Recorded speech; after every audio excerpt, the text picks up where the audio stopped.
Good morning, everyone. Inside the Birds is back. Hello and welcome to Inside the Birds pregame live presented by DraftKings here at Pinot's Palette in Cherry Hill. I am your host, Jeff Mosher, along with my Inside the Birds co-host and birthday boy, Adam Kaplan. I tell you, 65 never looks so good, right, fellas? Joining us as always, we have a special guest today. We are blessed to have with us Father Christmas in the form of former Eagles Pro Bowl left tackle Trey Thomas. How you doing? What's up, my man? Man, I'm feeling good, feeling great. You know? Yeah. You know what? I love the glasses. They really make you. Yes. You know what? Because I just got them back. You know, I messed around. They fit well. And I put all my glasses. I had to get new lenses. And I did them all at the same time. I didn't think about it that maybe I need a pair of glasses as a spare. It happens. Yeah. It happens. So I just finally got them back. Well, it's glad to see you're festive and joining us. What you're experiencing right now is cheer. Cheer. It's cheer. Well, we'll find out if we have. We'll find out if we got a lot to cheer about. Yes. What we're also experiencing is just Greg Cosell joining us as always and looking like he normally does. Yeah. How are you? It's about the best I can do. Yeah. Oh, the mock turtleneck. Nice. Yeah. Nice. Not bad for you. Well, I'm not here for my looks, Jeff. I'm here for the content. Yeah. We're well aware. We're Greg. well Thank aware you. of that. We're well Yeah. aware. Yeah. Well, if you like painting and you like wine, of course, you can check out the schedule here at Pinot's Palette. Just go to pinotspalette.com/Cherry Hill. Schedule your next class today. Let's see. For those watching, please take a second to share this or give us a like on YouTube if you're watching it on YouTube. Also, if you leave us a question or a comment in the chat box, we will do our best to get to it by the end of the show. We've had some great comments lately, so we look forward to it. Guys, it's the first time since week 8 that we can actually talk about the Eagles coming off of a win and trying to put together a winning streak as Jalen Hurts will get his second start today. First road start for Jalen Hurts, of course, in Arizona against the 7-6 Cardinals. I don't think that one win cures all problems, but we saw some very good things last week. And I think a couple of weeks ago, when the offense was just completely dysfunctional, and we would look at the schedule, we would say, I don't think the Eagles can win any of these games, whether it was the Saints or Arizona today or even Dallas and Washington. Washington's been playing better. But after last week, I wonder if you guys kind of look at the schedule and say, you know what, not every game is just you throw it out. Now it's maybe some winnable games starting today against the Cardinals, who are okay, but not great. Do you see more kind of a winnable type of game today? I do think it's winnable, but because, Jeff, of the cornerback situation the Eagles have right now, it's going to be very, very difficult. There's no question about it. As a matter of fact, something I've been thinking about all week is maybe the passing volume will be up. Hurts only had 30 pass attempts last week. So you do wonder, will they get in a throwing contest? It's sure that's not what they want to do with a rookie quarterback, but what if they have to do that? Can they win that way? That'll be interesting to see what happens today. Sure, the next phase of Jalen Hurts' development. It's his first road start, Trey. So in general, what are you looking for? What were you impressed with from Jalen?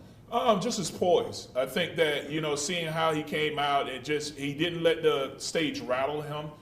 He seemed like he was ready for the moment. And I think New Orleans New Orleans was a little flat going into that game, but I thought that he just kind of took whatever the defense gave him, and he went ahead and made some plays with his legs. And when he had the opportunity to throw the ball, he let it rip. He made his decisions and let the ball go. And to me, it seems like he belongs in the NFL. Sometimes you have quarterbacks that step in for that first time, and it looks like, whoa, this game is way too fast for him. It seemed like he was okay with stepping in. No doubt about it. Greg, today the Giants are on their backup quarterback. Washington, I believe, will be on its backup quarterback. And so, depending on the outcome of today, you could take these top 3 teams in Philadelphia, if they win, throw it in a blender. I mean, at this point, what vibe are you getting from the NFC East? What team do you see kind of emerging from this when it's all said and done? Well, that's a hard question to answer because they all have weaknesses. And, one thing I've learned doing this a long time is weaknesses can pop up any given week no matter who the opponent is. So you can't just say that, hey, a team is playing such and such opponent, so they're going to win this game because of the nature of the opponent. When you have weaknesses, they can crop up any given week. Now, when you have strengths, they can be a big factor any given week as well, as we saw this past week with the Eagles' defensive front just dominating the game. So that's a hard question to answer. You talk about the Washington football team, they've won 4 in a row with the defense playing at a really, really high level. Now, more than likely, their offense will not put up 35. So can they win a game? Can they keep winning games 20-17? Those are hard questions to answer because teams then they develop a certain profile. Right now, we don't know exactly what the Eagles' profile is with Hurts. We know what they did last week, and we'll get into that, obviously, throughout the course of the show. Right. We know what they did last week, but as Adam said, and as I thought watching the tape, I thought, okay, what's plan B? And we don't know if they get into a game that requires plan B, exactly what that is. I love this. If plan B, guys, is for them to throw, I'd like to see them do it. And who else would get the football? They've got the one thing the Eagles have, Jeff, is a lot of passing targets. They do. Not a lot of them got them last week, and he threw it 30 times, had only 17 completions. But I still was enthused by the way he played. Hurts played under control. He had the one turnover, which is a fumble, but he didn't throw it to the other team, which obviously is an improvement at that position. That's true. And again, I think just the idea of having a functional offense all of a sudden adds a little intrigue here to whether they can win and actually make this a little bit of a race here in the NFC East. Now, Greg mentioned that every team has weaknesses, and clearly the Eagles have a few today that don't have really anything to do with poor play, but more have to do with injuries, and we'll get into that as we always start off with our injury list. I mean, they are really hurting in the secondary, and we'll talk about that. But first, let's talk about some of the major injuries to Adam offense. Jason Huntley, the running back, did not make the trip, I believe. Yeah, with an illness, right. Yeah. Not that he would have dressed. No. Right. We know that Jack Driscoll went on injury reserve. That was a disappointment. The Eagles now, they may have to get him out of retirement. Who would be the sub? I guess it would be, Toth would be the backup tackle, and Luke Juriga would be the backup interior lineman. That's about it right now. We know that Mailata could play either side, and so could Matt Pryor, who will start at right tackle, but they're down to the nitty-gritty right now on the line. They cannot afford one more injury. They have 5 key offensive linemen, Jeff, on injury reserve. Yeah, that's not a good situation. Obviously, on defense, Malik Jackson was in the concussion protocol. I believe he's going to give it a go. He should be able to play today. T.J. Edwards is good. He's back this week with his hamstring injury. Okay, that's Now, good. Here's the big ones, okay? Cornerback, this is an absolute mess. The 2 starters are out. We know that Slay, boy, it looked like he was going to get cleared, but he didn't. Right. And you have to get cleared before you fly. He did not. We know that Avonte Maddox will not play again the rest of the regular season. He went on injury reserve. Michael Chiquetta's back from his hamstring injury. They're going to need him today. There's no question about it. Graylin Arnold, who probably would have been in a safety rotation today, Jeff, he is not going to be able to play with his hamstring injury. So they've got so many injuries in the secondary. So who's starting at corner today? Well, it looks like Jalen Mills is going to move to the other corner, and I'm assuming that you're going to who would you think who's going to be the Well, it's funny. When we say starting, remember, the Cardinals are generally a 4-receiver team. Right. So would you start in dime here? How would you do it if you're Jim Schwartz, Greg? How would you come out? The Cardinals play with 4 wide receivers, 10 personnel, 1 back, 4 wide receivers, about 25% of their offensive snaps. Now, that number could go up today. Now, again, you have to feel you can protect. That's the critical issue. But again, when you have a quarterback like Kyla Murray, who you also feel can avoid and create protection, while it's important, they may not see it as important as some other teams that have a quarterback that's essentially a pocket player. So if you go 4 wide, I don't know who the Eagles put out there. I'm being honest. I think you would probably want to keep Nikhil Roby-Coleman in the slot. They're going to be playing a lot more zone. Look, last week what happened is in the second half they played a lot more zone and a lot more split safety. Yeah. Okay, they're not a split safety defense, but they did that last week in the second half out of necessity because they just did not have players. Right. So it's very possible you could see that again today. Greg, when you say split safety, explain what that means. It means that you're playing with 2 safeties on the back end. They split the field. So it's some call it 2 shell, some call it split safety. Right. You're playing with 2 safeties on the back end. And of then course, you can play man with that if you want to, because you don't need great corners to play man with 2 deep safeties because you have help. That's called 2-man coverage. But if you play zone with split safety, you can play. There's really 3 main versions of that. There's cover 2, there's cover 4, which is quarters. They each, the 2 safeties and the 2 corners are responsible for a quarter of the field. And there's cover 6, which is a combination of cover 2 and cover 4. So one side of the field you're playing cover 2. It's normally the boundary side, the short side, and the other side you're playing cover 4.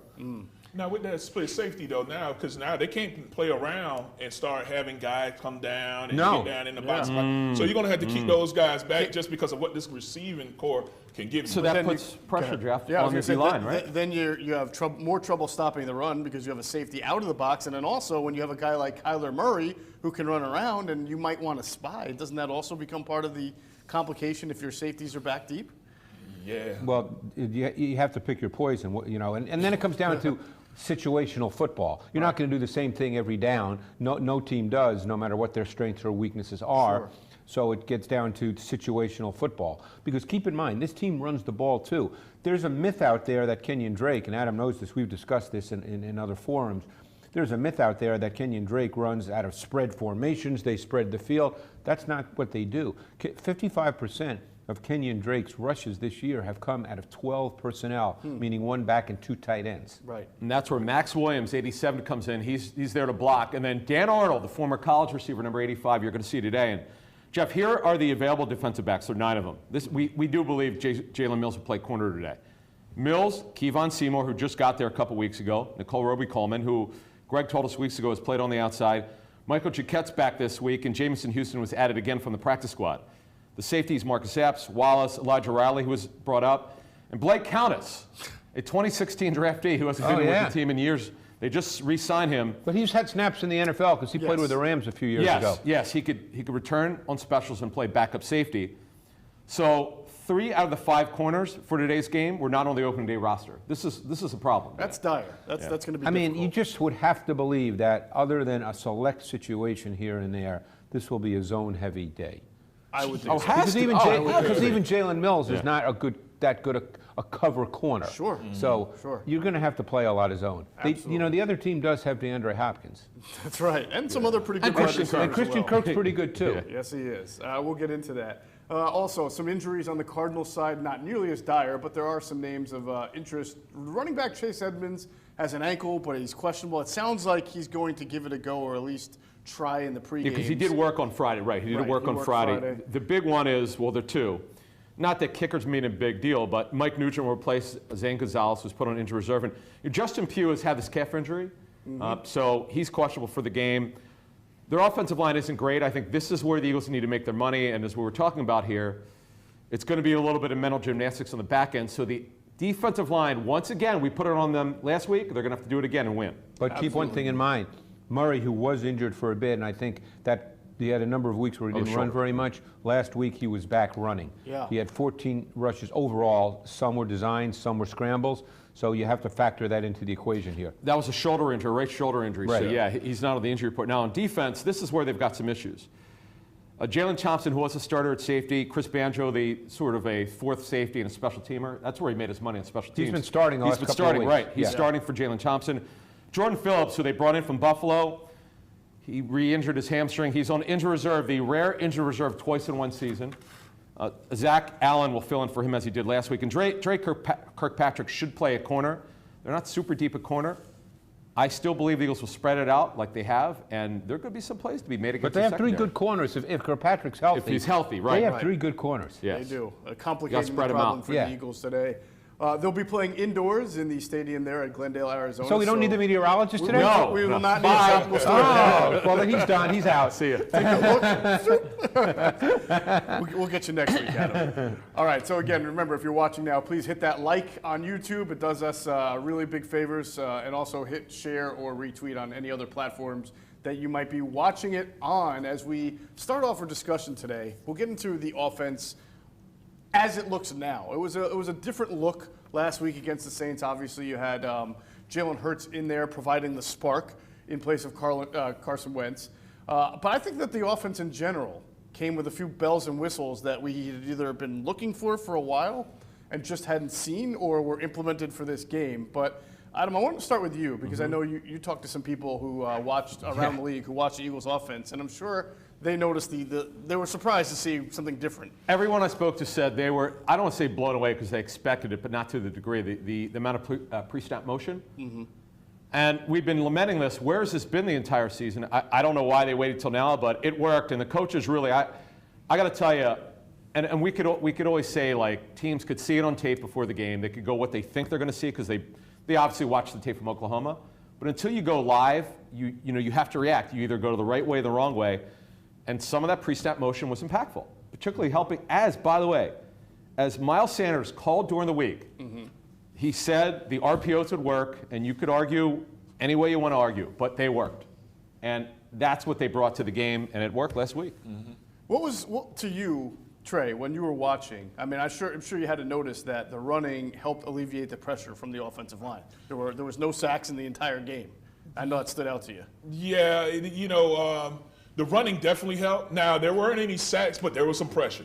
Right. And I think that Hurts did a really good job of saying, all right, you know what, I know where my weaknesses are. Either I'm going to get rid of the ball or I'm going to go ahead and just get upfield. Now, there were times when the offensive line did a really good job of protecting and giving Hurts time to just go ahead and survey the field and find the open receiver. But there was some pressure out there. Because at first, when I looked the game, I was like, oh, man, we gave up no sacks. We went out there and dominated. That wasn't the case when you really actually turned on the film and started taking a closer look at it. But I thought that Hurts did a really good job of seeing the pressure, knowing where his weaknesses are. He didn't have a planned escape route to get out of the pocket. He took whatever lane was there, and then he got upfield and just made something happen. Yeah, I mean, obviously, I think if you asked Doug Peterson, shot him up with truth serum and said, what did you really think of your kid's first start? Because he was very moderate in his praise.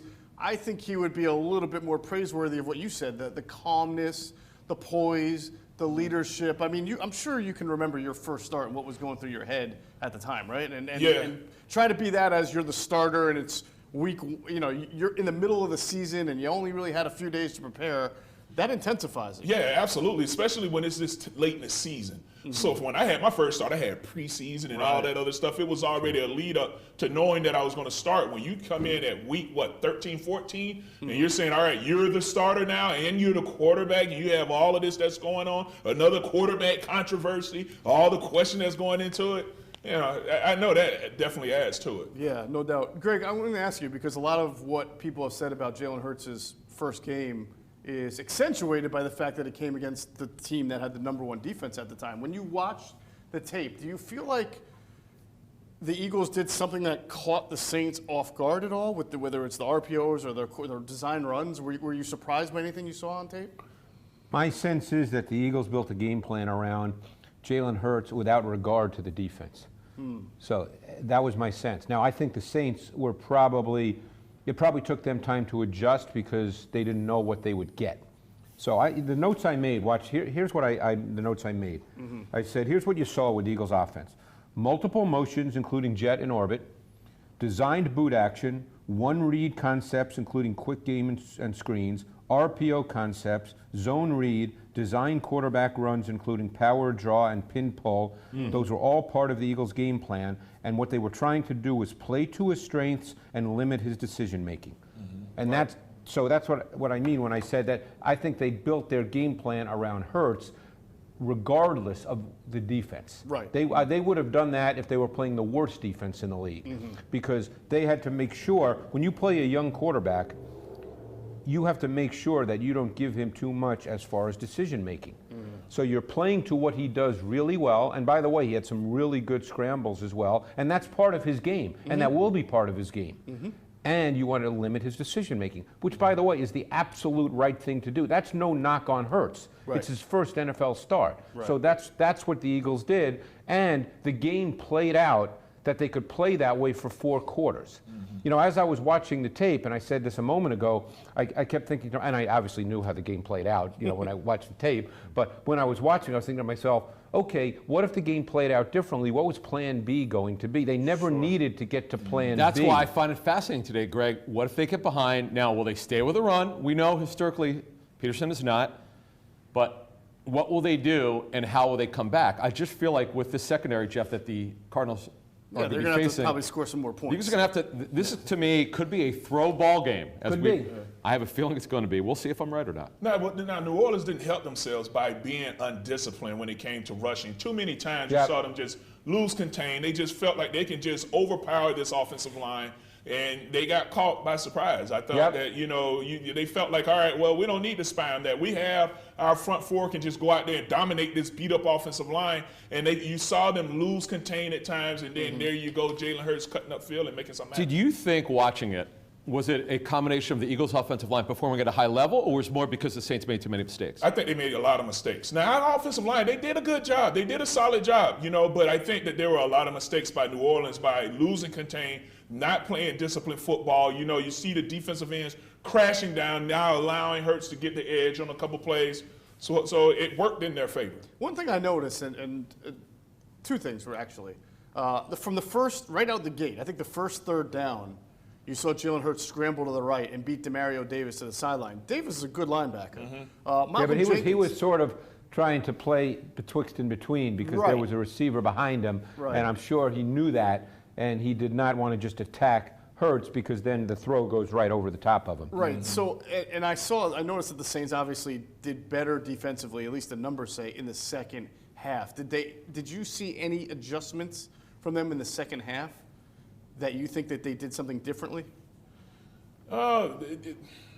Not really, because, it just seems like to me that it was all the same stuff. Because Hurts didn't stop. He had, out of the 18 runs, I believe 10 of them were actually called runs. Design runs, yeah. And then, you still had some situations where there were just breakdowns, too many breakdowns. You didn't see them start, boxing him in with the rush. They still left lanes open. Guys were undisciplined in their rush lanes, which allowed Hurts to continue to get upfield and take advantage of what this defense was giving them. Sure. Yeah, one of the big plays was that zone read where they were inside their own 5-yard line. That was a big play because that was second half, and Yes. I forget the score might have been 17-14 then. I can't remember exactly. But obviously, that was a situation where if you're a Saints fan, you're thinking, okay, we Got him get now. them to punt Yeah, here, we yeah. get a short field, we can score and go ahead. So no, the design run element. It's a fascinating thing. I actually had a chance this week to have a great conversation with Bill Polian about quarterback play and the changing nature of it in the NFL. And these quarterbacks that can run, both scrambling and design runs, it's a fascinating dynamic Yeah. because it changes the way the defense has to play. Yeah, it's 11 on 11 for the first time, is it not? In a while? I mean, yeah, that's the easy. Yeah, that's what people say, and theoretically, Oh, man. Just, I mean, I gave you that's the easy angle, theoretically I'm sorry. true, Jeff, but it's deeper than that. It is deeper than that. Yeah. All right, I gave you the low-hanging fruit. Yeah. You smacked it back at me. That's fair. That's what I'm here for. Sorry, I know you brought the cookies. I feel badly now. Yeah, that's all I right. feel badly. I'm sorry. I'm sorry. Grinch. The good thing about Jalen Hurts is he said this week in his press conference, or his Zoom conference, that he knows that there was a lot left to improve upon, and he's looking forward to doing that against the Cardinals today. So let's hear from the new Eagles starting quarterback on what's got to improve. Without a doubt, I think every game we play, we have an opportunity to learn from it. I feel like we left some money on the table, but that's why we have opportunity this week to kind of restart and build, learn from our mistakes, and go out there and correct them and do the things we need to do rather to improve moving forward. So right now it's all about getting ready to play our best game as a team versus a great football team in Arizona Cardinals. All right, that was Jalen Hurts as he prepares for his second NFL start today against the Arizona Cardinals. First one on the road, and I think you have to be impressed when a kid says, it was okay, I got to do a whole lot better, and start listing the areas where he feels that he needs to improve. And he's a quiet kid, but he does throw out some interesting lines, like leaving money on the table. Some people say left some meat on the bone. He threw one touchdown in the game, and that was to Alshon Jeffrey. And Greg, I know you had a comment about that touchdown that you wanted to make. Well, I did that play in the matchup show this week because it was a critical play. It ended their second possession and gave them the lead and allowed the game to sort of develop as it did. Because if they don't convert that, it's a 0-0 game, and who knows what happens. The game changes, as Trey knows. There's an ebb and flow to games. And, you know, the reason I wanted to mention it is because, obviously, being on social media, a lot of people thought the Eagles blew the protection because Quan Alexander got in clean. They did not blow the protection. It was 4th and 2. The Saints went with what we call zero blitz. They rushed 6 and played man-to-man across the board. There was no deep safety. And they showed it early. Right. It wasn't as if they disguised it. They showed it. Trey knows everything I'm talking about right here. They do that. That's kind of one of their signature blitzes. Well, a lot of teams do it in the high red zone, meaning between the 10 and the 20. Right. That's very thematically common in the NFL. So what you want, the last thing you want to do in that situation is protect so that you allow someone on the inside to go free. And the Eagles were in empty, meaning there was no back in the backfield. Right. So they have 5 offensive linemen to block 6. They can't block 6. One guy is going to get in clean. You don't allow anybody on the inside to get in clean. So it's on the quarterback really to make sure. Well, so what the offensive line did is they did a full slide to the right, leaving Quan Alexander on the left unblocked. Now, the quarterback knows this, and he knows that his throw, the timing of the throw, has to beat that unblocked defender. Absolutely. And because it was a back shoulder fade, it's a timing throw. So because it's a timing throw, even though that defender is on the first level of the defense and unblocked, he will not get there in time. And it was executed perfectly. So whether it was the O-line, whether it was Hurts, it's a combination of both. It was really good execution. And because Marshawn Lattimore, who was playing press man, played mirror match press man, meaning he wasn't physical, he didn't put his hands on Jeffrey. Jeffrey's route was not disrupted at all, and the timing of the play could remain. So it was beautifully executed by everybody. I believe if you go back to his first outing against Green Bay, where he came in and threw the sideline strike to Jalen Reagor, which was also against a blitz, that he's done a decent job, at least from my naked eye, of understanding when they're going to come after him and where those opportunities are going to be. Yeah, I mean, this kid didn't come from Joe Schmoke University. I mean, you know, he went to Alabama. And he also went to Oklahoma. So, I mean, you know, this is nothing foreign to him. He's seen great defenses and had to go up against it, even in practice. So, I mean, this isn't anything foreign to him. And been coached well. Yeah, and been extremely coached well. I mean, this is. Yeah. So what's the key for him today against Arizona, which is a different style of defense? They do things differently. I think they're even a different type of front than New Orleans is. What would be the key today for Jalen Hurts? Adam, if you're saying Jalen Hurts must do this, where do you start? Just don't turn it over. Even if the pass volume goes up, just continue to process like you did. He did a good job of processing. Yeah, I'm sure, as he said, they left some meat on the bone. Maybe there's some throws you maybe should have made, but that's what we were talking about on our show this week. That's what Monday morning's for. You see what you missed, you take that going forward, and sure, this is a different defense. They're very fast. They go with an interesting package, I know which we're going to get into. But in the end, whatever gets thrown at them, just process well, handle it. And you know what? The other thing is, which is very underrated, and whether those runs were designed or not, even when they weren't, and he ran, you know, I love how decisive he was. He didn't hesitate. He saw green grass and he went. And he needs to continue to do that. I think he needs to continue to be the coffee bean.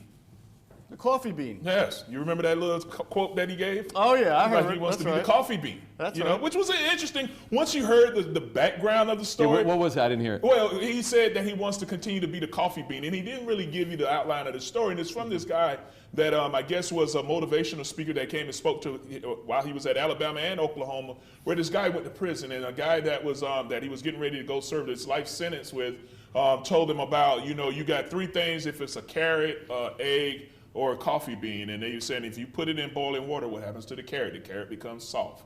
If you give it to the egg, the egg is fragile, but it becomes hard on the inside. But if you give it to a coffee bean, you put the coffee bean in that boiling water, then it changes the water, it changes its atmosphere. I thought it was extremely profound. It was a great message, and I think there you go. He's going to be the coffee bean. He's going to percolate the offense today. There you go. You like that. Wow. And you are a coffee guy, Cosell, as I see. No, that's actually tea. Yeah, Whoa, for you, that's different. Okay. Well, you can be the tea. I'm a tea guy. Yeah, I'm a tea guy. Decaf tea, you know. There you go. He's a tea and crumpets type of guy. Yeah. Cosell, with the pinky out. No, not yet. All right, not that sophisticated. Well, actually, I do have my pinky out when I write because before I switched to playing basketball and baseball when I was a kid, playing football, You played football? I did. Really? Not organized, but when you play out in the backyard and in the street growing up, I actually broke this finger because I was playing wide receiver, because I was a 4-3 guy, obviously. Yeah. You were a burner out there. So quarterback threw the ball way too soon, and I turned around, running an out route. I remember this like it happened yesterday. I was like 12. Yeah. And What century was this? cute. And the ball was literally right here, and I just put my hand up. Oh, man. And my pinky literally went that way. It was against my So I remember having to go to the doctor, and he had to snap it back into place. That doesn't sound and good. for about 2 seconds, that pain is ridiculous. Yeah. And then it goes, It's funny, we see that all the time on the sidelines of an NFL game. Yeah, Guys yeah. get their fingers popped Yeah, back yeah. in, and they're back in the game. And then I had a splint on for 6 weeks. So, most people write, they write like this, they put their hand. I had to write like that. So I still write like that because I did it first, it's weird. Never changed it You back. and Brian Baldinger must have some stories. Well, no, his fingers are a little worse. Yeah, a little Yeah. bit. Adam alluded to it. We want to bring light to something that the Arizona Cardinals do that's a little bit unique in their blitz package. It's called their jet package, where they throw any number of linebackers on the field to rush the passer. In fact, Doug Peterson's talked about it, and we're going to listen to the Eagles head coach right now on Arizona Cardinals' unique jet package. I'm impressed that you are watching our opponent and actually asking me an opponent question. It's kind of refreshing this morning. It is a challenge. It's a unique defensive call by them. They put all linebackers on the field with their defensive back guys, and it's all speed rush, and they don't bring them all every time. They drop guys out, and they present eight man pressure looks, 7-man pressure looks, and 6-man pressure looks. So it can be a little bit challenging, and it is challenging to try to decipher the code, but we do the best we can. We go in with the protection plan that we have and execute and try to eliminate as much confusion as possible. But yeah, Kelsey becomes a big part of trying to decipher that code for us.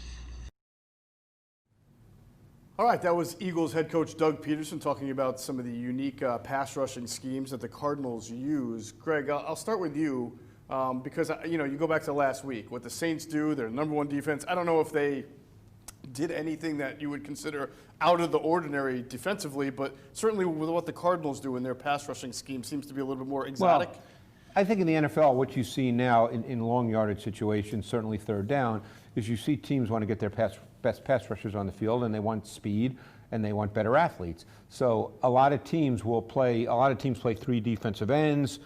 Depending on the nature of the team, they could play, it depends what you view. Let's say Hassan Reddick. Hassan Reddick is an outside linebacker in their base, but in their sub, he's basically a pass-rushing defensive end. So we can call him a linebacker if you want, but he's essentially a pass-rushing defensive end. So yeah, they put faster, quicker athletes on the field to rush the quarterback. Speaking of that, how has Isaiah Simmons done for you on tape? Isaiah Simmons has played a lot more over the last month or so. That's the first-round pick from Clemson, he right? predominantly plays in the sub.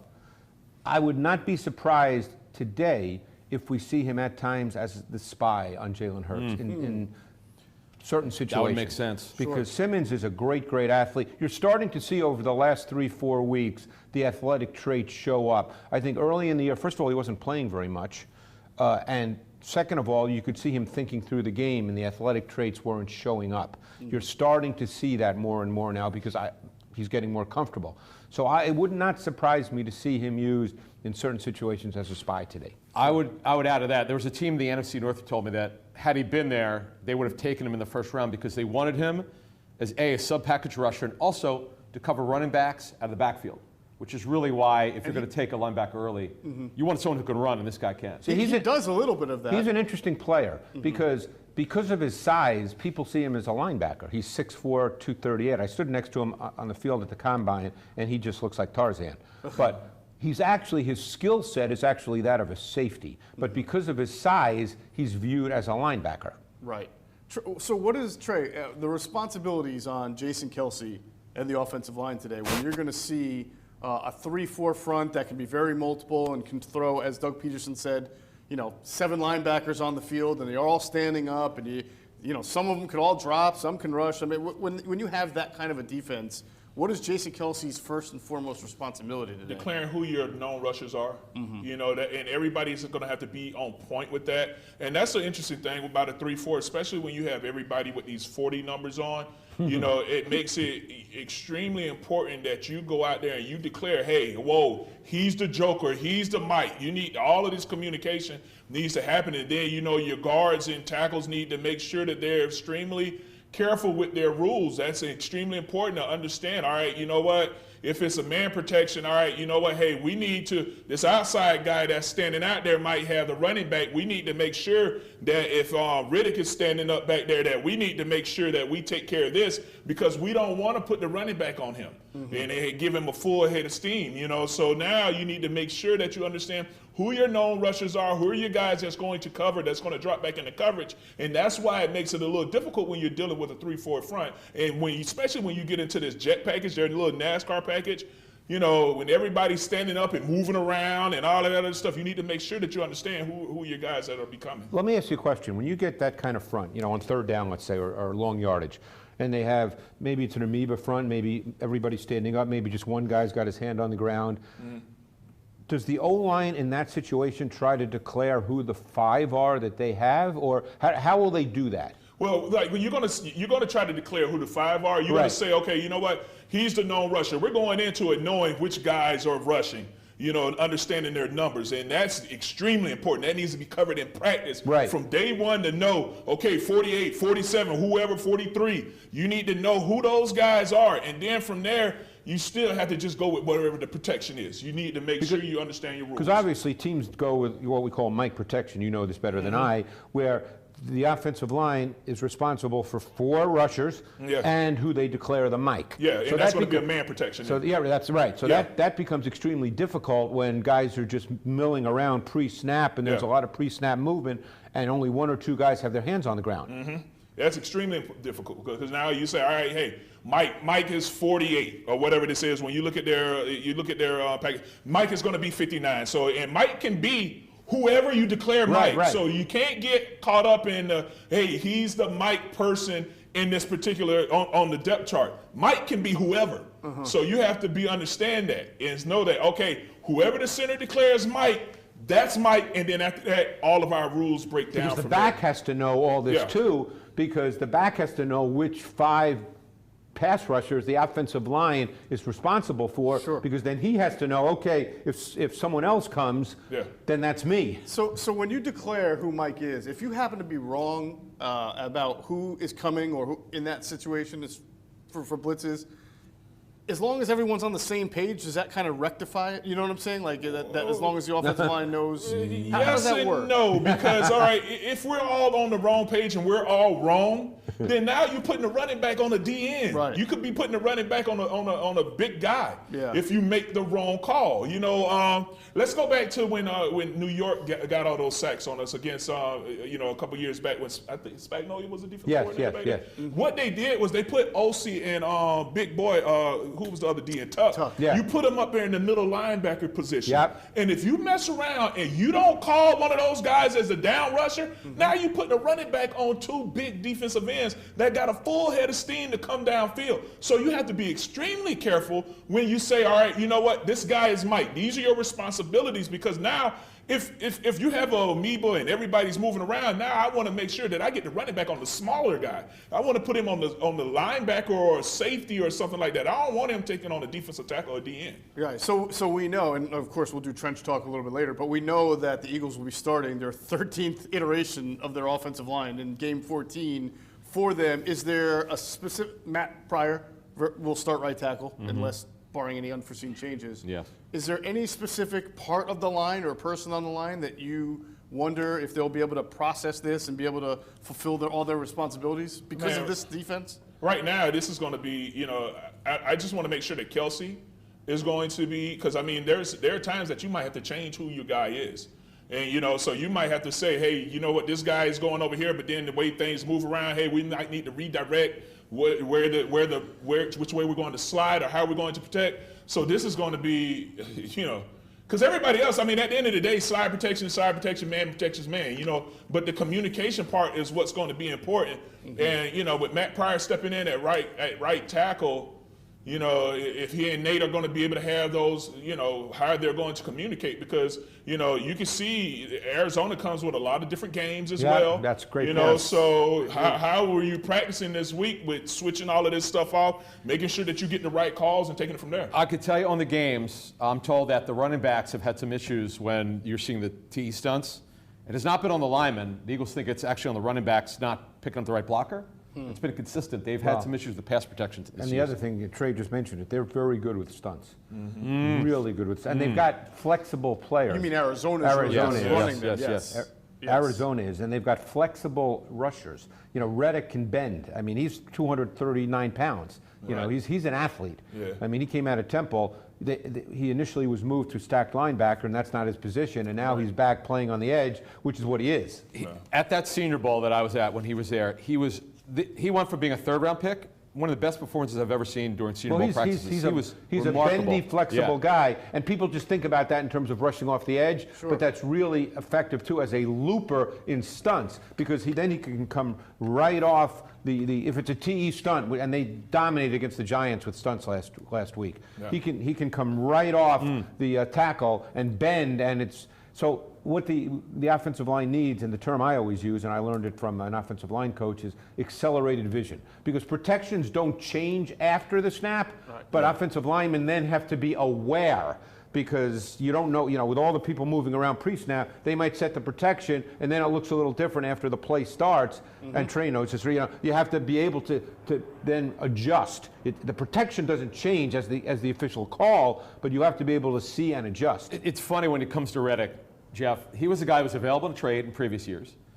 Is this one of these situations, the trades that you don't make wind up being the best ones that you do? Well, he went into last week's game with 5 sacks, and he came out with 10 total. So shows you that exactly. you were making, you know, you referenced that game, that Sunday night game between the Eagles and the Giants, where OC had 6, and that was kind of like Hassan Reddick's kind of game last week. Yeah, I mean, you know, he's from right down the way, you know, and I remember because my sons would go and practice at a gym that he would train at. So I would end up seeing him a couple times, and we're talking to him about just rush and concepts and stuff like that. And he's a young man that's really trying to learn the position, and he's, you know, I like him. I like him a lot. You know, from young. I think he's just starting his career. Pretty much this position. Because remember, they couldn't figure out what his position was. That's what Greg's talking about. Was he an inside linebacker, an outside linebacker? He's a rusher, but how do you use him? And a good job by the coaching staff to figure it out. Because when you see him, he's not big. Yeah. You know, he's not a big, because he kind of falls in between of what you want to be. That's why they made him a stacked backer when he first got to Arizona, because he's 239. But I'm not going to compare him right now to Robert Mathis yet, because Robert Mathis was phenomenal. But Robert Mathis was only 235, 240 pounds, as Trey knows, and he was a great rusher. The king of the sack and strip, I believe, right? Robert Mathis always. Absolutely. All right, I want to get back a little bit into the Eagles' offense and how it looked last week as far as some of the differences we saw. I mean, there was a lot of debate during the losing streak about whether Carson was the issue, whether it was Doug's play calling, is one doing enough to help the other. I think we've done a pretty good job on this show and on other Inside the Birds platforms of really saying how both of these people should be held accountable for what's happened this year. But it's also, it's undeniable that the offense looked different and functioned better last week with Jalen Hurts. So, Greg, I wanted to ask you a little bit about some of the wrinkles we discussed, not just the RPOs and the quarterback runs, but some of the mesh concepts and other things. Well, they do that every week, no matter who the quarterback is. I'm glad you said that, because that's exactly what I wanted to ask you. There was a thought process coming out of that game that Doug tried to do things with Jalen Hurts that he has not done all year long. Well, as far as route concepts, I don't want to talk about running. The route concepts weren't different. You had what was different was the motion. What was different was the designed runs, obviously, because there were 10 of them. What was different was the emphasis on boot action, getting Hurts out of the pocket by design, which, by the way, you can do with Carson Wentz. So, again, I don't know the answer to this. I can't speak to Doug Peterson and his thought process, but there were a number of things they did with Jalen Hurts that you could certainly do with Carson Wentz, and we've discussed on this show, and Adam's brought it up numerous times, even speaking with other scouts and coaches around the league, that people wonder why they weren't doing some of these things with Carson Wentz. And none of us have the answer to that because we're not Doug Peterson. Yeah, and I think when you see, because they had 8 bootleg rollouts or whatever, different rollouts that they called for Hurts. And I think that, a lot of people are like, well, why didn't they do that for Carson? I think they wanted to, but the problem was leading into the game, it was always a point of emphasis during the week when Doug would get in front of all the cameras. Yeah, we're going to call more rollouts. We're going to get Carson out into the open field. I think that'd be a good job. Like the defenses aren't going to listen to this. Like the other teams aren't going to listen to it. So you saw a couple times where they actually tried to call rollouts for him, but since it was a point of emphasis leading into the game, the outside rushers would be disciplined and jet upfield, cutting off those little rollouts. So now you go into the Jalen Hurts game, at least he didn't run his mouth leading up to the game, so they didn't have a way to like, all right, you know what, we didn't know all of these rollouts were going to be called. I also wonder this, Trey. When Doug has been asked about those rollouts or certain things that can help Carson, he seems to me to give an indication by saying, well, sometimes we called this, but it didn't work out, or the play got killed. He almost seems to give the indication that what he calls is not necessarily always what's run. And that's not, look, Carson had the keys to the car. There's truth to that? That's Doug's decision to give Carson autonomy. And Adam, I remember this very clearly. You've talked a lot about how Peyton Manning was a quarterback who did not like motion. And Bill Polian told us that. Right. And I would watch with Greg and Ron Jaworski in NFL films going back to like 2002. I remember you guys pointing out, watch this. They don't. Wayne and Harrison don't move. Yeah, I mean, motion so what's is the advantage of that? Yeah, what's the motion advantage is of that? one of those things that, again, it's quarterback and team specific. Teams do it more in the NFL now, and there's many reasons you can choose to do it, but some quarterbacks don't like it. The reason Peyton Manning didn't like motion is because Peyton Manning was so good before the snap of the ball. Keep one thing in mind, when you move on offense, sometimes the defense moves too. Right. I mean, that's the bottom line. The defense moves too. Now, it's not 100% of the time that the defense moves. Obviously, it depends on the defensive call, but the defense will move. Right. And Peyton Manning was a quarterback that they would line Marvin Harrison up on the right, they'd line Reggie Wayne up on the left, whatever side the strong side was, Dallas Clark would be there. Peyton would see the defense, and he would know because his mind was a computer chip. So he would just know. You know, some quarterbacks and some systems, they really like motion. The 49ers use motion on 65, 70% of their snaps. It's a Kyle Shanahan philosophy, and they're very effective with it. Right. So there's no right or wrong here. No. But I guess from Adam's point that he's making, if you're trying to do certain things for your offense, the quarterback just doesn't like it, but isn't playing like Peyton Manning to be able to have that opportunity. If you're playing with a quarterback that is, and your offense is such that you're not asking the quarterback to be a full field reader, and you're not asking him to dissect the defense snap after snap after snap, because that was Manning's game. He was a pocket quarterback. His whole game was built on drop back, hit that back foot, the ball has to come out to the right receiver at the right time. And you could argue almost no one did it better than Peyton Manning. But, you know, Jalen Hurts is not that quarterback. So with Jalen Hurts, you want a lot of, and I'm saying this word, but offensive coaches would punch me in the face now, window dressing, because there's no such thing as window dressing on offense. Right. Everything is done for a reason. Designed. But you want a lot of added things because of the nature of how you run your offense with a quarterback that has movement. The Ravens do a ton of motion with Lamar Jackson because they want the defense to sort of hesitate and be uncertain as what's happening, because it's not a drop-back passing game. The Eagles are not going to be a drop-back passing team with Jalen Hurts. Now, in 2017, I'd asked, they did a ton of shifts, a lot of shifting. Not a ton of which is different than motion. Right, exactly. Yeah. I know. That I was just going to say they didn't do a lot of motion, but it certainly worked for Wentz. Now, I do wonder, we don't have the answer to this. Does Wentz not want it?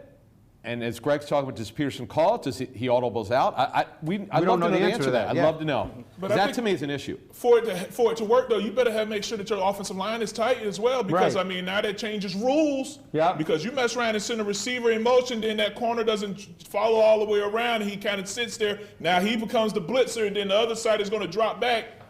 If you don't have a group that can say, hey, you know what, let's redirect the slide because now there's an outside threat. If you don't have that. Let's say, let's just throw this out. I think people can visualize this. Let's say you're in 11 personnel, 3 wide receivers. That means one of the receivers is a slot receiver. Let's say you motion the slot receiver across the formation. In the old days, if the slot corner immediately ran across with him, people would say, oh, that's a zone man indicator, they're playing man. Right. That's not 100% true right now. And by the way, if the slot corner doesn't run across with him, people automatically say it's zone. It could be, but there's so many matchup zone principles now as well. And by the way, if the slot corner does not run across with him, it's very possible he's going to blitz off the slot. And that speaks to what Trey's talking about. Now your protection has to be aware of that and possibly account for that, because you don't want him coming in clean. Yeah, you got to have a center that's comfortable with redirecting your responsibilities, and you better make sure that you have guards and tackles that can process that information and take it on, and a back that can say, all right, you know what, that just changed everything that I need to look at. Maybe you need to go from scanning from the left to outside to now saying, all right, my responsibilities are now over here to the right. Correct. So there's a lot that plays into that. So it's not just the quarterback, but the bottom line is, if you're going to run an offense like the Eagles ran with Hurts, like the Ravens run with Lamar Jackson, you can do a lot of motion because you're not a drop back passing. The protection part does not become as important. Right. Well, and then I guess the question would be, what does Doug want to be going forward? What does he want his offense to look like? Well, that depends on many things. Right. Number one, the quarterback. And then number two, offensive line has to figure all this stuff out as well. That's a question with Matt Pryor, Jeff, playing right tackle today. Do they change anything? Do they trust him? Now, I can tell you, talking to the Eagles about him, they think right tackle is his best position. Now, how good of a tackle he is that by process of elimination, by the way? At this point, Trey, you think he can be a solid starting right tackle in this league? Yeah, you know what, but his technique has just dropped off the cliff. You know, from based off where he was last year to this year, his technique is nowhere near. So, based off what I've seen, he's much better at guard. At tackle. Right. At tackle, because it gives him a little bit more time for things to get to you, and then now he processes it. He can shoot his hands. He's a puncher, which is good. But his technique has really taken a big drop. Let me ask you this. You mind if I play host for a second? It's your show, brother. Okay. Do you think going into next season, and this season's not over yet, I'm not, we're not saying that. Would you feel comfortable with Mulata as the starting left tackle? Yes. Yeah, I'm good with Big Jordan being at left. So you think with Mulata and Lane Johnson, who'll obviously be back, you're good at tackle? Yeah, those are your tackles. Okay. Yeah, I wouldn't even play around with the Andre Dillard thing. Like, Jordan Mailata is my left tackle. Why do you feel that way? Just because you've seen how much he's progressed. He seems like he's a really good athlete. I think that he has the size. Now, there are some technical things that I would correct right away. I mean, there's some stuff that he's getting away with it now. But when he gets up against some more craftier rushers or guys that continue, because right now he has size that's playing on him. He's 363, whatever he is. I mean, he absorbs a lot of bull rushes. Right now he's cleaning hands a little too much. When you clean hands, you see him a lot of times try to clean the defensive What does that mean, rush, clean? where he's trying to knock the hands down. So like a boxer, you call it where you try to knock that hand down instead of just punching through it. There are times where he cleans the hand, but the problem with when you clean the hand, you have to give up ground. And now, that, and when you have a rusher that's going to take that edge and you're trying to clean, you're giving up ground, and then boom, there's the edge. Is that a Stoutland technique? I don't know. But it's not being corrected because he keeps doing it. Okay. And so now when he got edged against, you go against New Orleans, there was one time where he got bulled and he gave up the edge while he's trying to clean the hand, and then now the guy gives you the edge, and then he tries to shove the guy by. Instead, he doesn't understand how to run a defensive end by the quarterback. Well, let me ask you one final question. Dillard, so do you think he has no place here? Because he's not a guard. No. Why wouldn't you keep him as a backup? I mean, I know he's a first-round pick. But you see how many injuries. But where is he mentally, though? That's the question problem. for 6 months. Do you think he's going to be able to step in mentally? Because he was drafted to be the left tackle. I would think they would open it up, Greg. To answer your question, to me, I think they would open up the competition. So do I. And don't forget, Mailata's had some back problems. First 2 years were marred by back issues. Yeah. Well, but he's made a ton of progress. That's why I wouldn't mind keeping him as a backup. Yeah. You already paid 2 years of his 4-year salary. A lot of the guaranteed money is up front. So you don't have to trade him. He's not going to be cut. Yeah. God, no. It's just either trade him or keep him as a backup. Yeah, but I like Big Jordan out there. I think Jordan has really progressed. He's coming along. There's some like I said, technical stuff that if I had hands on him, I would correct it, and it would be immediately. And if we can get an off season of 300 to 400 snaps, I mean, the kind of stuff, Jeff, that Trey's talking about, these things can be cleaned up. Absolutely. It sounds like Trey's got a nice gift for Jordan Mailata underneath the Christmas tree. I do want to get back a little bit into and especially from you, Trey, to get Carson Wentz and his mentality with this offense. But I'm going to pause real quick right now. We'll get a word from our friends at Sky Motor Cars and listen to the voice of the Philadelphia Eagles.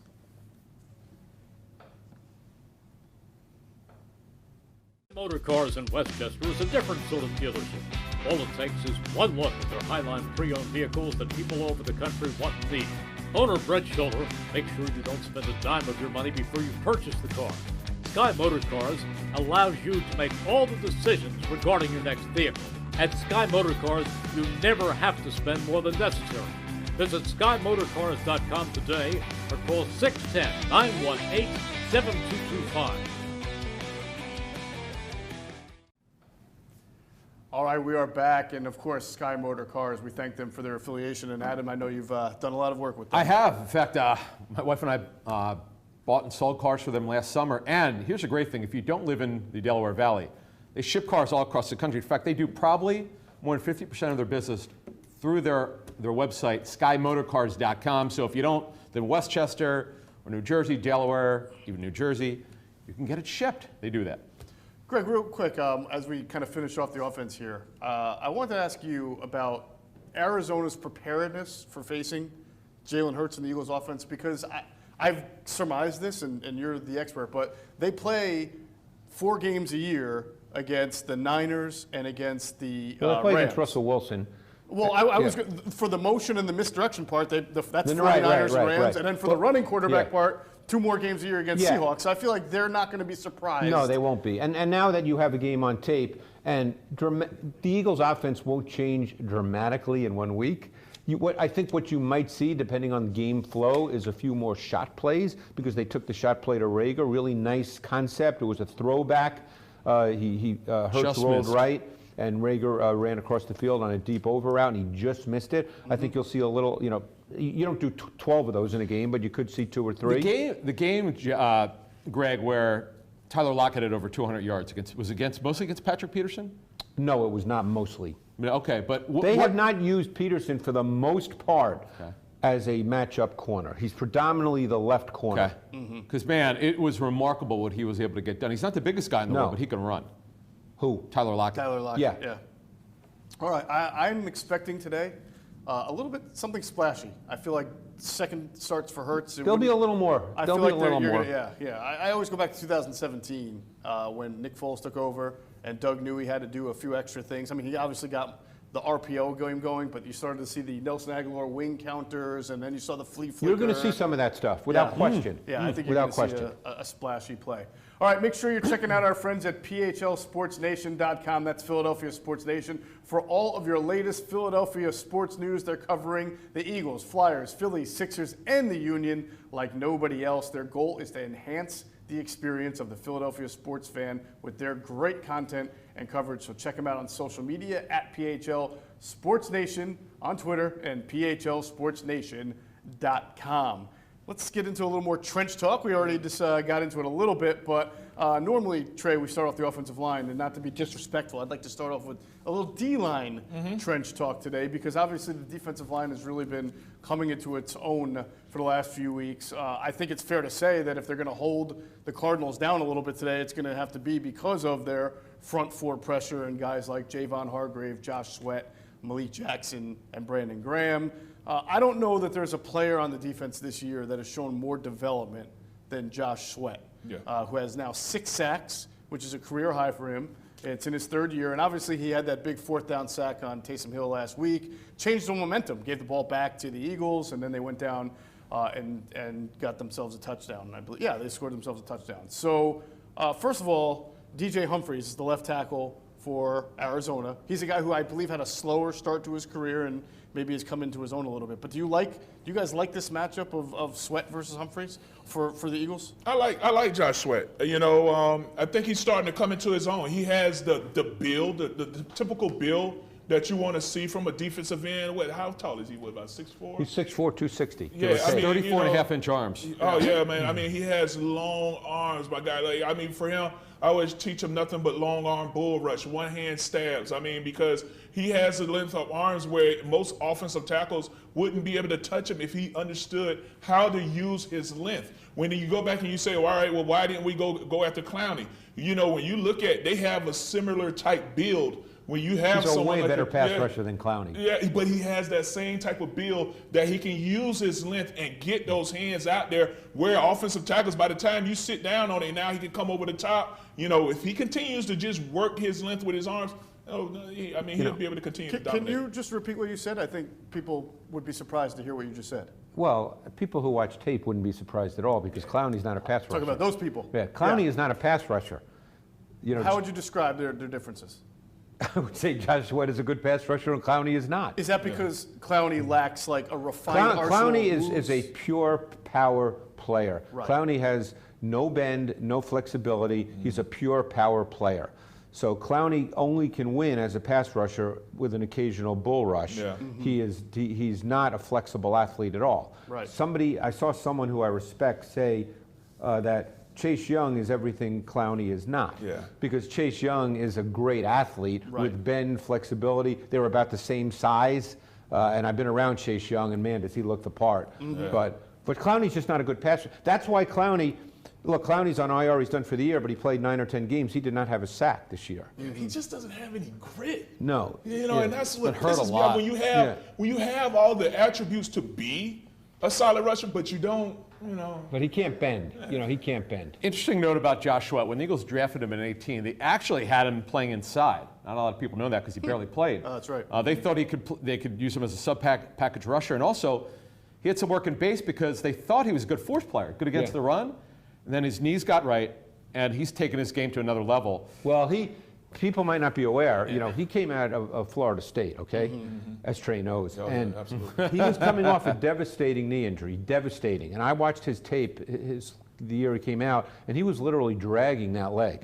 And I was thinking to myself, okay, I don't know how to evaluate him because he was dragging that leg. And the other thing that they did at Florida State, and this I didn't understand, maybe Trey, you know, the Florida State man can explain this to me, but they put him in 4-point stances a lot. And I'm watching him, I said, there's no way he'll be in a 4-point stance in the NFL. That doesn't happen with defensive ends. No. And so he was in a 4-point stance at Florida State, playing a lot sort of inside the offensive tackles and coming off a devastating knee injury where he was dragging his leg, and I just wasn't sure how to evaluate him. And there were a lot of teams that had him off their draft board because medically they were told one contract guy, if he doesn't get drafted, we'll sign him as an undrafted free agent because it doesn't cost us anything, really. Right.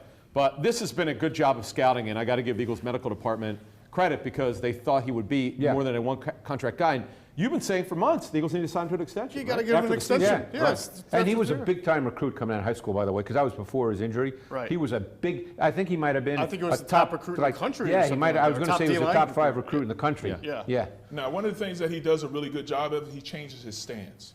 So he's not always out there in the same stance all the time, which makes it a little bit more challenging for offensive tackles because you got to pay attention which foot is back. And he will change his stance up so now he can bring his move a little quicker, or it can be a little bit more delayed depending on who is going to be going up I against. remember you saying about Brandon Graham, you wish that Brandon would Yeah, do he doesn't that a change little his bit. stance. He's the same stance every Same time. stance So all it's the a time. giveaway. Yeah. All right. Well, you always want to make contact at the same point. Sure, absolutely. Also, last week we talked about Jayvon Hargrave's emergence over his the past best few game. weeks, getting comfortable in the defense, and he then had also 2 sacks last week against the Saints. He's got 4.5 this year, 3 in the past 2 games, which is more sacks, by the way. His 4.5 is more sacks this year than he even had last year, which was considered a very good year with the Steelers. And obviously, he signed that big free agent His deal. big thing was pressures, Yeah. quarterback pressures, not so much sacks, but he's healthy, and now he's taking his game to another level. I'm going to be fascinated to see how the Eagles' D-line does against Kyla Murray and his running, and how Jim Schwartz, does he change anything? They just do their usual wide 9 forefront, and what do they do to slow him down? It's interesting. I went back and watched a lot of tape from earlier in the year, specifically on Hargrave and what he was doing. And he had the injury, the weight room injury, the Pectoral, pec. He missed almost all, I think he missed all, basically, of training camp. And then even when he came back, he had a little hamstring slowing him down. And I felt you could see in the first few weeks, not great burst off the line of scrimmage. There was a play against San Francisco where he was man up on a center, and he got blocked out of the play against a center who tends to be smaller. And by the way, I mean, look, as Trey knows, it's the NFL. Right. You can still have a good game, and there could be a player or two where you just get handled. Right, I mean, there's a lot of good players in the NFL. Sure.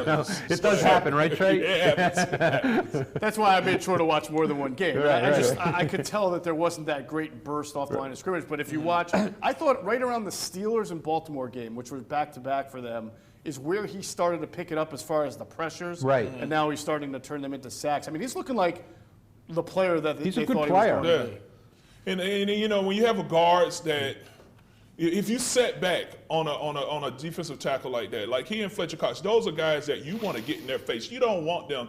You don't want to give them space to allow them to create momentum, because they're going to be defensive tackles that's going to line up with their inside foot back, okay? So again, you have to pay attention to this, because now once that second step comes down, that third step is coming downhill. And I mean, you look at Hargrave on the one sack that he came in, he gave that guy a quick bull rush. Yep. It pushed the guard back, created space, and now you come over the top. And I mean, as an offensive guard, you need to be in their face, because these guys can create that separation with the amount of momentum that they can build up off just coming off the rush. There was that, I think the second sack that he had, he pushed Pete all the way back into Hill and then kind of one-handed him to the ground before he got his hands on Taysom.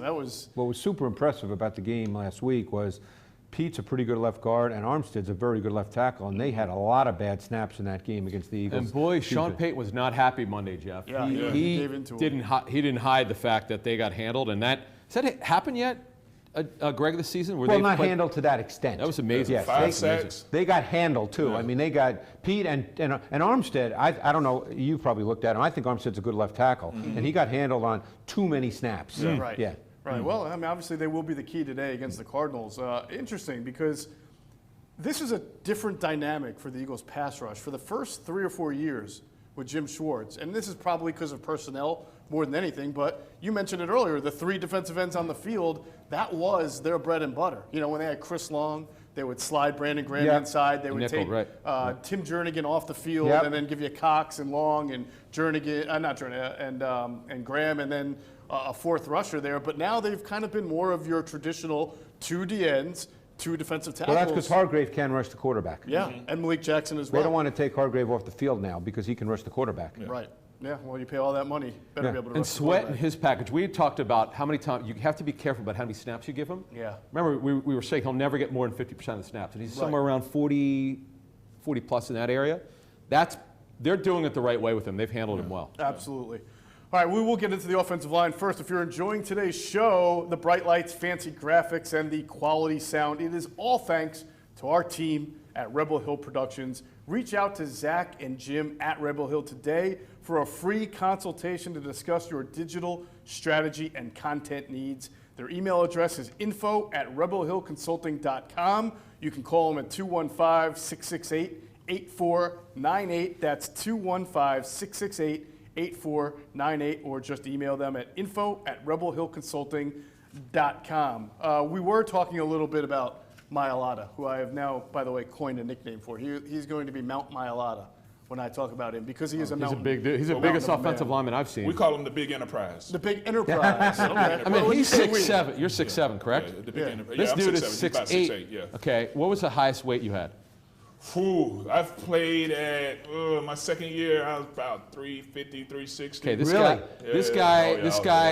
Yeah. is around 365. Yeah, Okay? easy. Yeah, What did you feel your best playing weight was? I think around 330, Okay. 320 something. Because back then, look at the offensive tackles back then. Runyon was about 340. Jonathan Ogden was about 350. Orlando he's Pace a was monster. 340. Right. Walter Jones was probably about 340. Well, all of us. Ogden, I've been around Ogden. He's a big dude now. Yeah, back then all of us were like huge, but Yeah. now the game has changed a little bit. Offensive Right. linemen are a lot leaner. Lane Johnson take his shirt off and he has a 6-pack. Brandon Brooks, Oh my he God. has a 6-pack. Yeah. So Well, the nature of the game has changed. There's more Yeah. pressure from faster guys. Yeah. Are you just jealous, or no, I'm okay. I'm okay with my jiggle. I'm all right with my jiggle. It's all right. who are you concerned about with the speed of this Arizona defense up front and the quickness? I asked you before, because we've seen Mailata have good games and then sometimes okay games. You're going to get that with a first-year guy. We've seen Matt Pryor, mostly struggle, sometimes play okay. You mentioned Kelsey, though, as far as calling the defense, but I'm talking about from from a physicality standpoint? Is there anyone that you're worried about? Because this is an aggressive and fast defense. Yeah, I would be a little bit more concerned with what's going over on the right side, to see how they're going to handle some of these games. Yeah. Again, but, we thought that going into this New Orleans game, and then they just switched everything off. It was, first of all, man, let's, because we kind of breezed over this, man. Jack Driscoll going out there and playing on a sprained MCL the entire, 3 quarters, because it was early in the second quarter where he went down, where he got clipped and, and ended up spraining his MCL and spat on it and kept playing throughout the game. Now, I do not understand why more offensive linemen don't wear knee braces, but that's I haven't heard you say that. Yeah, he's mentioned that once or twice. Maybe they'll listen sometime. That's a whole other story. I'm not going to get into it, but they need to wear knee braces. But again, he goes down, but it just continued to battle through this game. Now it's going to be interesting to see how Matt Pryor is going to step in. And, it's going to be extremely important that he vertical sets. Because when you're dealing with these TEs and stunts like that, he needs to be able to go straight back. You see Jordan Mailata, he handles it pretty well, where he sets straight back and he drags with his inside hand to kind of, wait for that 3 technique, and then now to kind of help him with positioning. But now, when it comes time to shoot his hands, he needs to be able to shoot his hands against those defensive ends. I'm curious, based on what Trey said a little while ago, talking about the concept of cleaning your hands. I'm curious because Marcus Golden is a speed to power rusher and a bull rusher far more than a bendy guy. Yeah. And so I'm curious to see how they handle that, because he's going to try to get inside of you. And as Trey knows, if you get inside of a guy, no matter how much he weighs or how strong he is, the pass rusher is going to win. Yeah, it could get ugly, especially when you're out there catching. Yeah. If you're out there just with your arms wide and you letting that DN climb up into your chest, it could get ugly real quick. I've been told that Santa is a pretty good artist and can break down a vertical set on a grease board if Santa wanted to ever do that. You got to say it. Bring some Christmas cheer. You going to give us the 3 kinds of sets or just the vertical set? We should do all 3. All right, so let's just look at our center guard. All right. Center gets a square, right? Yeah, center always has to be a square. All right, so now when I'm talking about vertical setting, you want that guy to set straight back. And then the guard is always going to set at a 45. Guard sets at a 45. Tackle sets vertical. So you see how, and then the center is going to go whichever direction is the call. thing. Yeah. The call is. But you see how when they're going vertical, bam, vertical is bam, and then now you have the guy setting at a 45, all right? So now that's what you have a vertical setting. You see how the pocket kind of looks like a U shape, all right? Yep. So now let's take a look at it where if it was everybody sitting at a 45, okay? So now if you have the guard and center setting at if the guard tackles are setting at a 45, they come out and set at that 45, they're setting at a 45, he's 45, and then they set at a 45. Look at how that changes the pocket.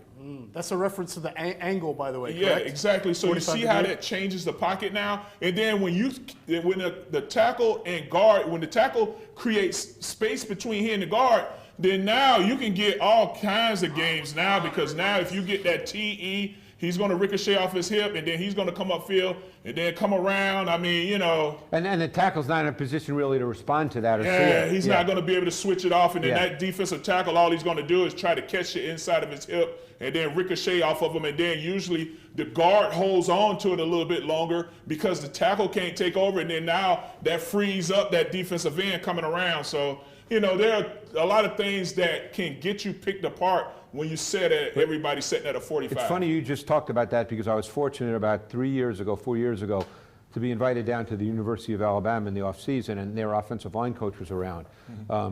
And he was talking about the same thing about when you play a team that does a lot of TE stunts, you want your tackle to back up in his protection, which is the vertical set that you're talking about, because that gives him the term I used earlier, that accelerated vision. He can see things better and therefore react to them. Yeah. Right. Now, the third one you didn't draw is the jump set, correct? Oh, well, jump set is going to be like 45. Everybody's sitting at a 45. Right. But now when you that's jump on set, quicker throws. That's only going to be on 3-step drops. That's a quick game throws. That was a Howard Mudd special, was it not? It got a lot of people destroyed.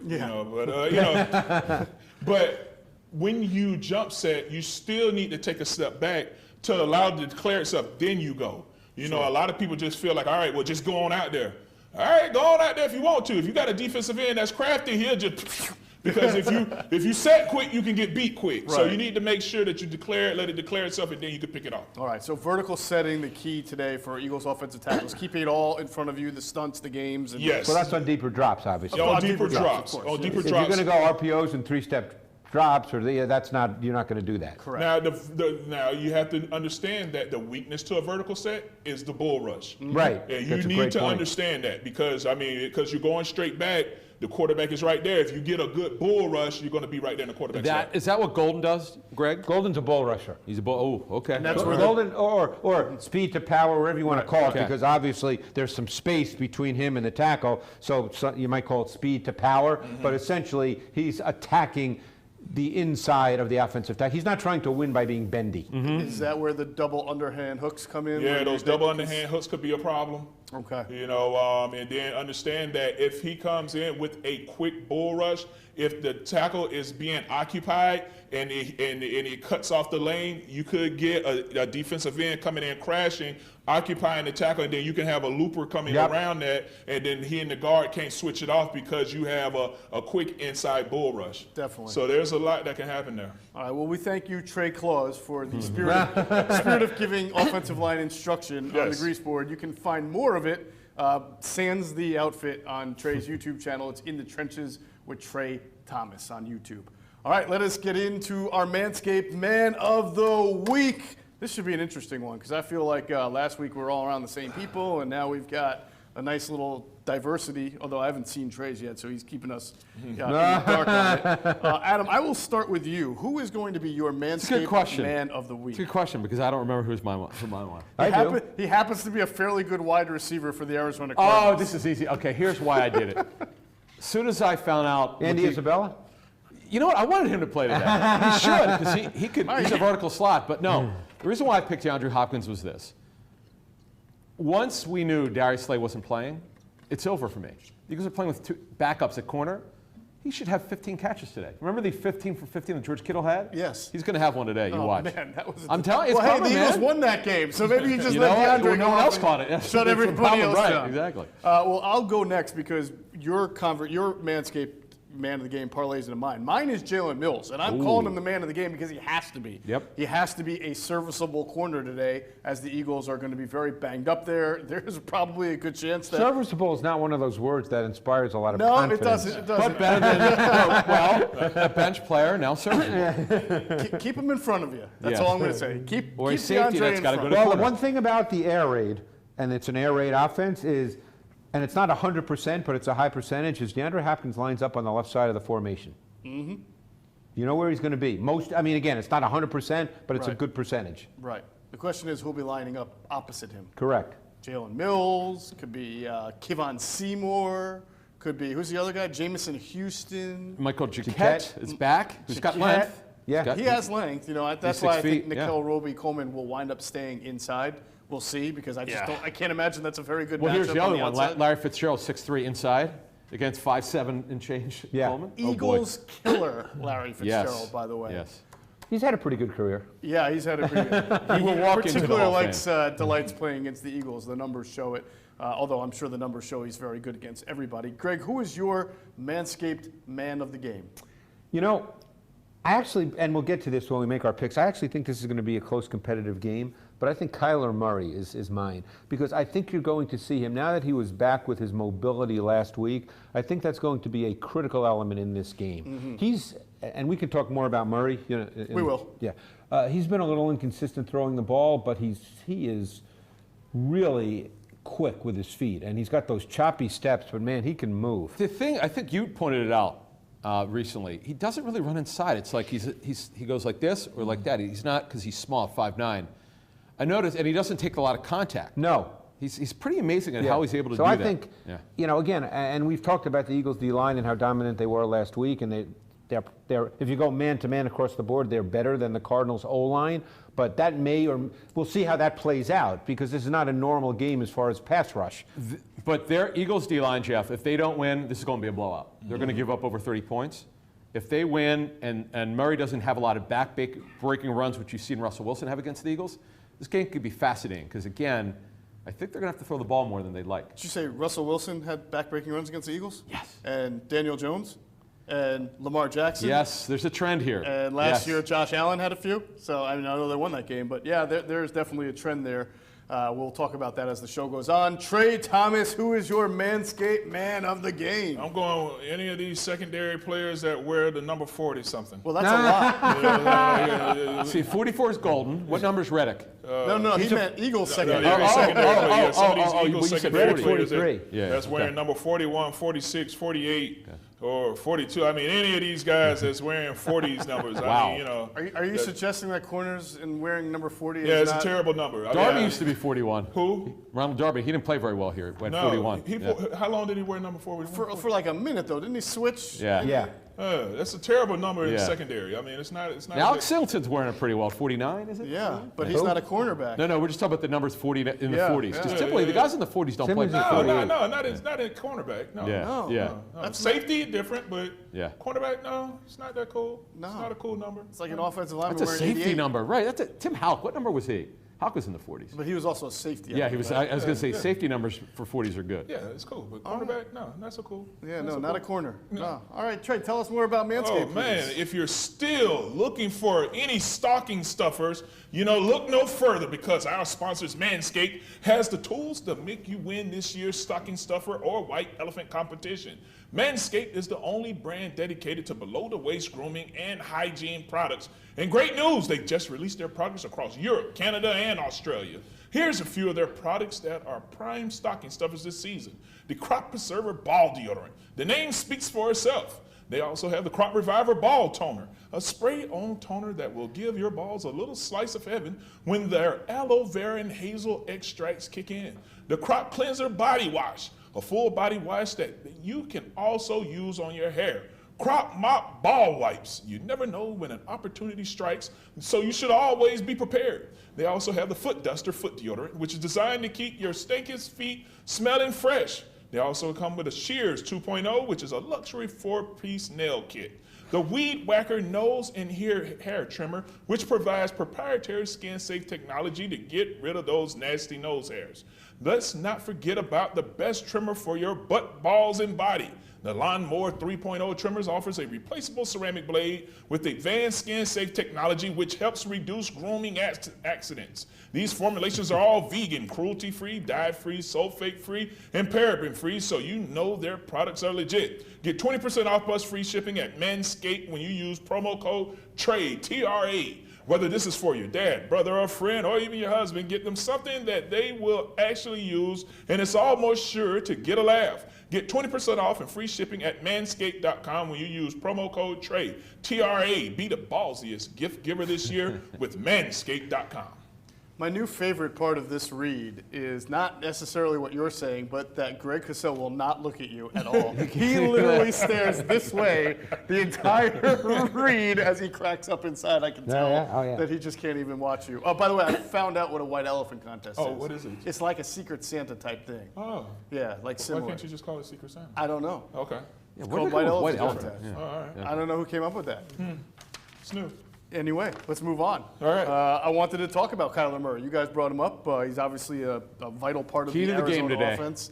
What's that? Huge game. You're expecting a big game. Key from to the him. game for Key the to Eagles game. defense is to help control his running. Right. It's going to be hard.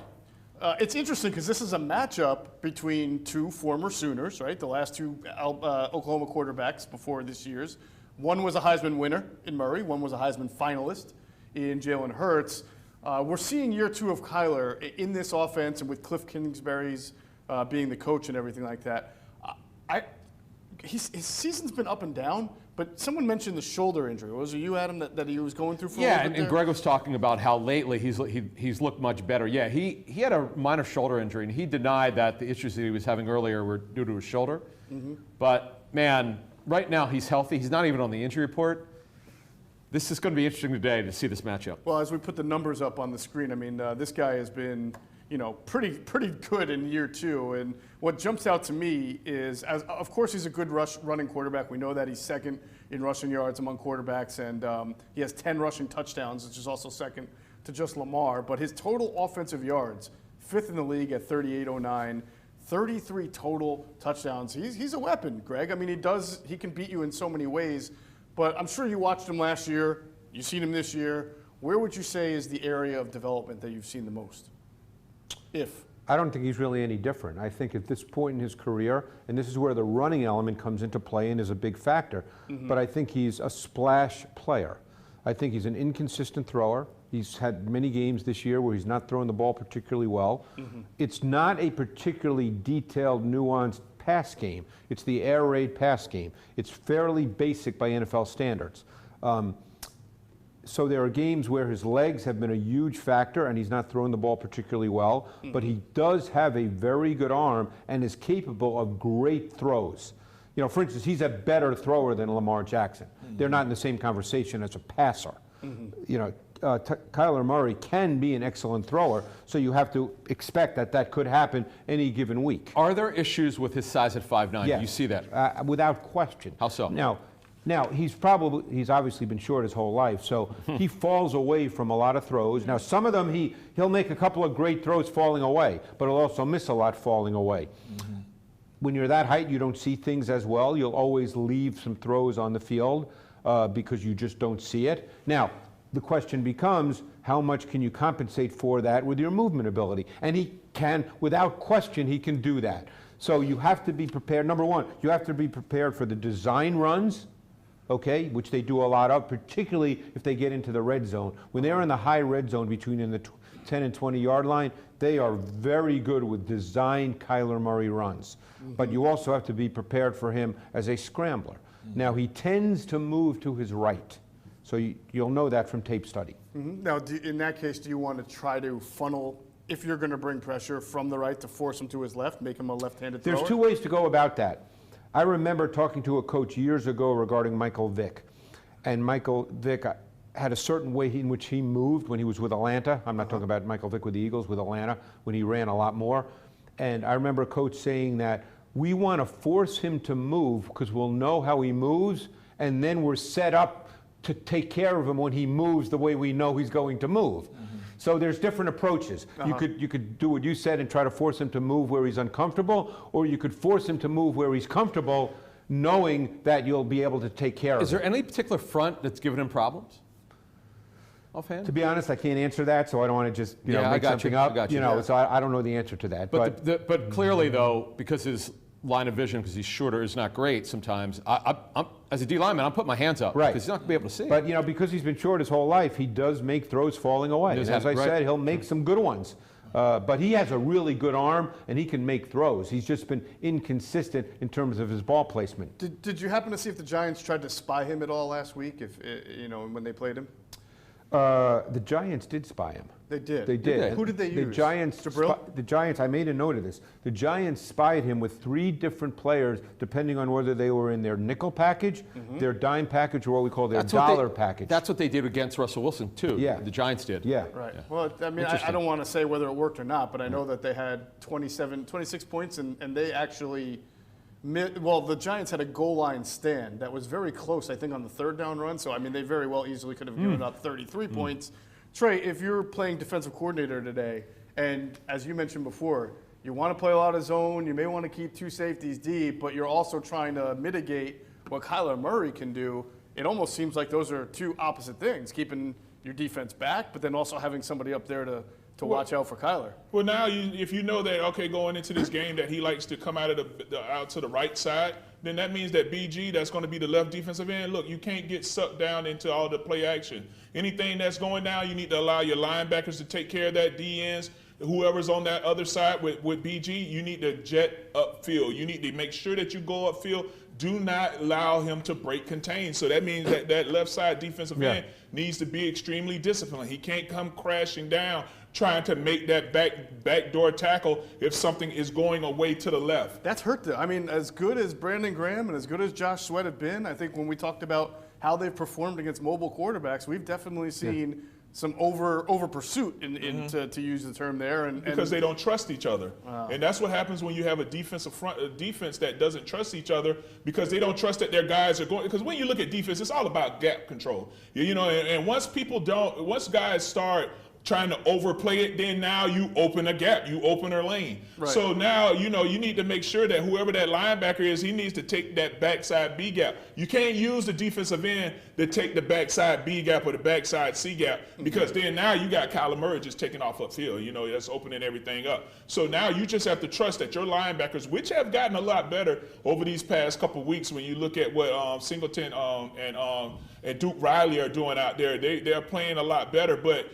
you're going to have to trust that they can hold that down, and that backside defensive end, whoever it's going to be, BG, or if it's Sweat that comes over there, look, don't go crashing down in there, because now Kyla Murray can leak out and he's gone. And Singleton's played every snap for 5 straight games. I know, it's incredible. Yeah. But here's something the Giants did. I made a note of this. The Eagles won't do this, and there's different philosophies. But what the Giants did, and they were effective, they played significant snaps with 7 defensive backs in which they rushed 3 with a controlled, disciplined approach, and they kept Murray in the pocket, and they played zone and made him throw it into tighter windows. Right. Now that's one approach. It was pretty effective last week, because even though the Cards won that game, Murray did not have big passing numbers. So obviously Jim Schwartz won't do that. The Eagles are a different team. They're not going to play with 7 defensive backs. And there's many ways to do it. And what Trey just talked about is critical, because the last thing you want to have happen is get them in 3rd and 8 and Murray runs for 15 yards. That's the last thing you want to have happen in this game. Right. Adam, you brought up a good point. They have a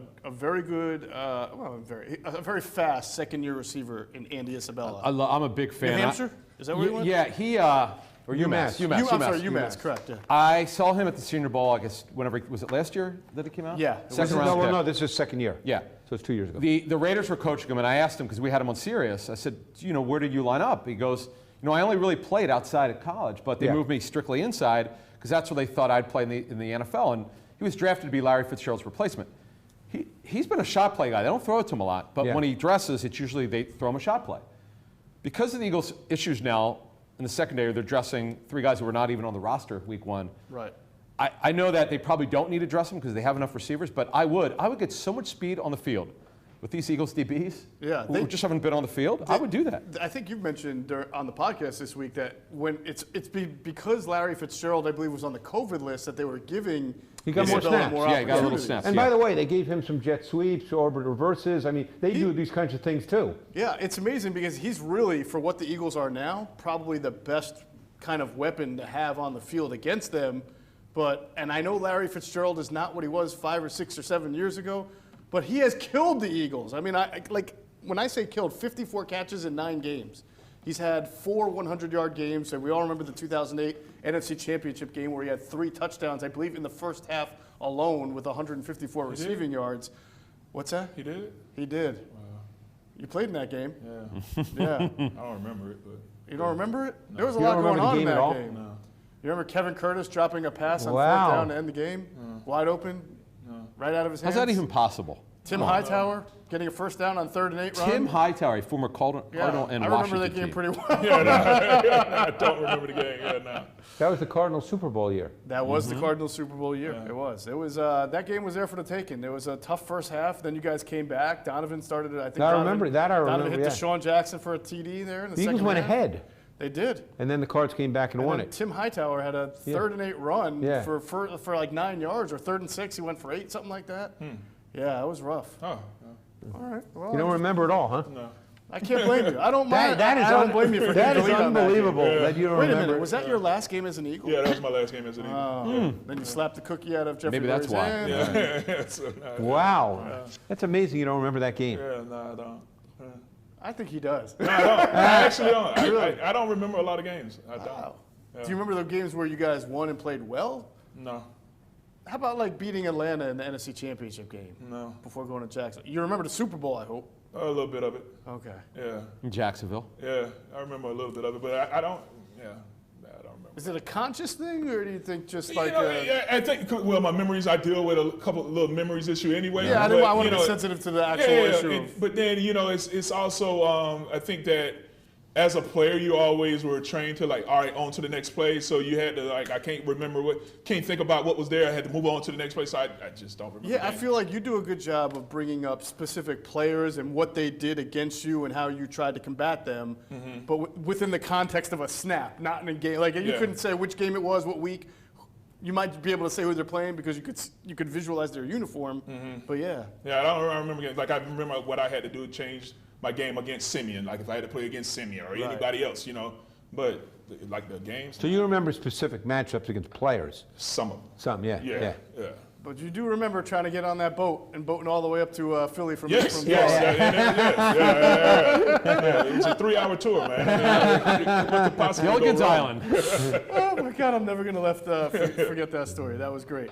All right, let's also talk now about the Eagles' offense, specifically Miles Sanders, because we have kind of danced around the issue there. He was one of the biggest beneficiaries, I believe, at least for one game of the quarterback change. He ran for 115 yards on 14 Yeah, but carries. 82 of them came on one play. Right, and it worked. Based on you say that sarcastically, right? But, I mean, it counts, but you're making it seem like he had 25 for 190. Here's the thing, like it count. I don't understand of even course the asterisk about it. But if you take away the big run, But it's he like did the same thing against 40 yards. Baltimore. Yeah, it's like He did the same thing against But Baltimore. but it is interesting though, the 3 70-yard plus runs, which obviously is the best in the National Football League. I'm fascinated to see what they do this week. I would think they're not going to, Greg was talking about it earlier, they're not going to change very much. You're going to see a lot of RPOs and so forth. But now that they've seen it on tape, what do you do to change it up? You maybe run similar plays, but in a different way. This is what their secret sauce was in 17 when they won the Super Bowl. So I'm fascinated to see what they do this week because when you look at the Cardinals, they've had some games where they've gotten taken. The Seattle game, the first Seattle game, that unbelievable Sunday night game, must-see TV, no one could go to sleep. Right. But their defense, when they bring it, they're very fast. We've kind of outlined what they do. But Miles Sanders, to me, is the X factor here, number 26. He is explosive. And did you see him get involved in the pass game last week? Which you've been asking for. We've been talking about that for a while. I think he had 5 targets, 4 catches. Yep. But how much do you think that Jalen Hurts and the offensive framework, Trey, made for even just that 82-yard touchdown run? Well, on that particular play, I mean, first of all, New Orleans was out of position on that particular play because I believe you had a tight end to the left, 3 receivers to the right. I think they were nickel at that time. Yeah. So you had a one technique on Kelsey. Nate Herbig didn't even block his man because he was supposed to get to the linebacker. Alexander went into the wrong gap. Yeah. So, I mean, the play was – it just worked out perfectly. And understand that every run play is designed to get that running back to the safety. And because the way New Orleans lined up, next thing you know, Miles Sanders is on Malcolm Jenkins, and you give him a stiff arm, and then he's off to the races. So, I mean, that play just happened perfectly for it to work. Now, the other 40 yards that he got wasn't as open. Yeah. A little feast or famine. Yeah. Okay. But he's he's a home run hitter. When you give him those, when he gets that particular play, and it's blocked up correctly, and you can get him to the safety, good luck catching. He's going to win, right? He's going to win. And then that play was so critical because obviously the Eagles were up 7-0, and the game was playing out the way they wanted it to play out, and that was right before the half. Right. And that made it 14-0, and when it's right before the half like that, that just changes the feel of the entire game. Yeah. He also, his second touchdown, which wasn't a long one, it was short right yardage, after the turnover. Right. At the end of that drive. That was a kind of a twisting, physical Tough run. run. That was a great run. Yeah, it was a really good In run. fact, that was not a run that we thought he could do because he's not been able to Where's do Miles that. in the late game Right, you would think. In situations? fact, there was a play in the game where they brought Corey Clement in for short yardage, then they took him out. There might have been a penalty or something. Right, yeah. But the fact of the matter is that's something that Miles Sanders has to show he can do is handle short yardage. He's not been asked to do a lot of that. Yeah. And by the way, Jeff, I wasn't suggesting Sanders. I love Sanders as a player. You dunked on me earlier. I'm dunking on you now. But I think I only said that as a joke because a lot of people have actually said, well, if you take away this and that, as if they don't count. But and people made it sound, they finally got Miles Sanders involved. Now, I know they threw him the ball a little more, okay? Yeah. No question. Right. But he had 14 carries. touches. It's not like he had 25 carries here. I totally agree. And that's one thing that I still Despite like being to up see big, from this offense. So, I mean, let's not act like everything But to changed me, with him. Jeff, this is the game where you're Right? playmaker. I mean, This is the game. They don't have, the Cardinals are not a shutdown defense. They're better than average defense. They're very aggressive under Vance Joseph. But to me, this is a game where you got to get your playmakers to the ball. That's something that we've not seen consistently from this coaching staff. the guy you got to watch on the Cardinals defense we have not mentioned, and he must be mentioned, is Buda Baker. Oh, yeah. Buda Baker. Buda Baker is a great player. How do they use him? Well, they use him in multiple ways. He can play on the back end. He can play in the box. He can blitz. He can cover tight ends. He's used in multiple ways. He's a multi-dimensional safety who's very, very aggressive, sees things well, does not make a lot of mistakes. You know, he's a see it, go guy, see it and react guy. He's a good football player. Possibly someone who may be a potential spy for them today against Could be, Jalen Hurts. depending on how they want. I think Simmons will fit that category. Right. Baker could. You know, look, Vance Joseph, now that he has tape, and he'll do some things that he wouldn't do against a quote-unquote, drop back passing team. Right. All right. Real quick on Miles, though, to get back to his, the Eagles have played 6 of the top 10 defenses this year. It's a lot. It says a lot about their schedule. And I compiled Miles Sanders' stats against them. In total, 77 rushes for 485 yards. That's 6.3 yards per carry. And if you do his total yardage, including receiving yards, just under 100 yards per game. So when they play... So how many carries? 77 carries. So divide that by 6. Yeah, how it's many not a lot rushes, of carries. How many rushes per game? Yeah. He's got to get the ball more. 6.3 is still pretty good. He's got to get the ball more. Because he had a lot of huge runs, but they've got to get him the ball more. That's something the staff has got to do a better job. That was my point. Is that, and you know what? That number, 6.3, will come down when he gets the ball more. Because Correct. Of course. The law of averages says so. Yeah. But you'll take 4.6, you'll take 4.8 and 5.1. And you'll always take the long runs. I wasn't suggesting that they're not important. No. You're just like the callers on sports radio. But are they trying to do that just because he has that injury history and you're trying to limit him? I don't know. And he's a home run hitter if it works out. Yeah. So do you just say, all right, you know what, we're only going to limit him? Because he hasn't had over 20 rushes yet. No, he has not. So, I mean, you try to keep him around that team rushes. But a lot of that has to do with him getting behind and the turnovers in the first half with Wentz. That's true. Right. And that's what you're hoping. But even last week when they got ahead. I know that was surprising. Yeah. Now, of course, in the third quarter, you got the momentum coming from New Orleans. They stormed back. But to sum this up, Sanders has got to get the ball in his hands more in a variety of ways. Yeah. So let's get back to what that part about Carson with the offense. The offense was struggling. They were behind in some games. I think that's probably has something to do with Miles Sanders not getting more carries. And also, Miles was targeted in the passing game, but there were a lot of throws that were. I know he had a lot of drops, but there were also some lower. Throws there were very few where you would look and say, okay, Wentz threw it to him while he was going forward, and he make him go get it, make him go forward. Right. Not hitting stride. Right. A lot of them went at his ankles. And we all remember Week 2 Bengals lined up against the linebacker, beats him on and a that double was designed move. for him. I know. I could still see it. Yeah. Down the left rail, man. You got to hit him. Trey, you said something on, I want to say, Grilling the Birds with Derek Gunn, which is available on all the Inside the Birds platforms, where I've offended everybody. You did offend everybody in that show. Oh, my goodness. I mean, it's amazing. And you're obviously, I can tell you're very worried about it. Yeah, it is very concerning. Why do you think he's wearing a Santa suit today? He's trying to. He's jolly. I mean, he's carry some good cheer. I just from realized everybody. he's been in that outfit the whole show. I wanted to ask you because Gunnar asked you on the show, if you're Carson and you're watching this all unfold, what are you thinking? And you very bluntly said, trade me. I want out. Yeah. I think with everything that's going on, if I were Carson, I want out of here because he's never going to get a fair shake here now. Because you've created this quarterback controversy. You put him in, you bench Carson, and then now all of a sudden the offense looks so spectacular, and everybody now moving forward, it's always going to be, hey man, well, you know what? We picked the wrong person. Even if you get rid of Hurts, it's going to be the situation of we should have kept Hurts instead of Wentz because now you just got over the whole Foles controversy, and then you bring this thing in with Hurts. If I were Carson, look, let me up out of this because this isn't going to work. What happens, though, if Jalen Hurts does not have a very good game today and doesn't finish this thing out very well? Do you think that factors into how Carson might view his future here? No. If I were Carson, I would want out regardless. This is it. Once you bench me and just look at how everything changes when Hurts gets into the game. How everybody reacts, how the fans react, how the players react.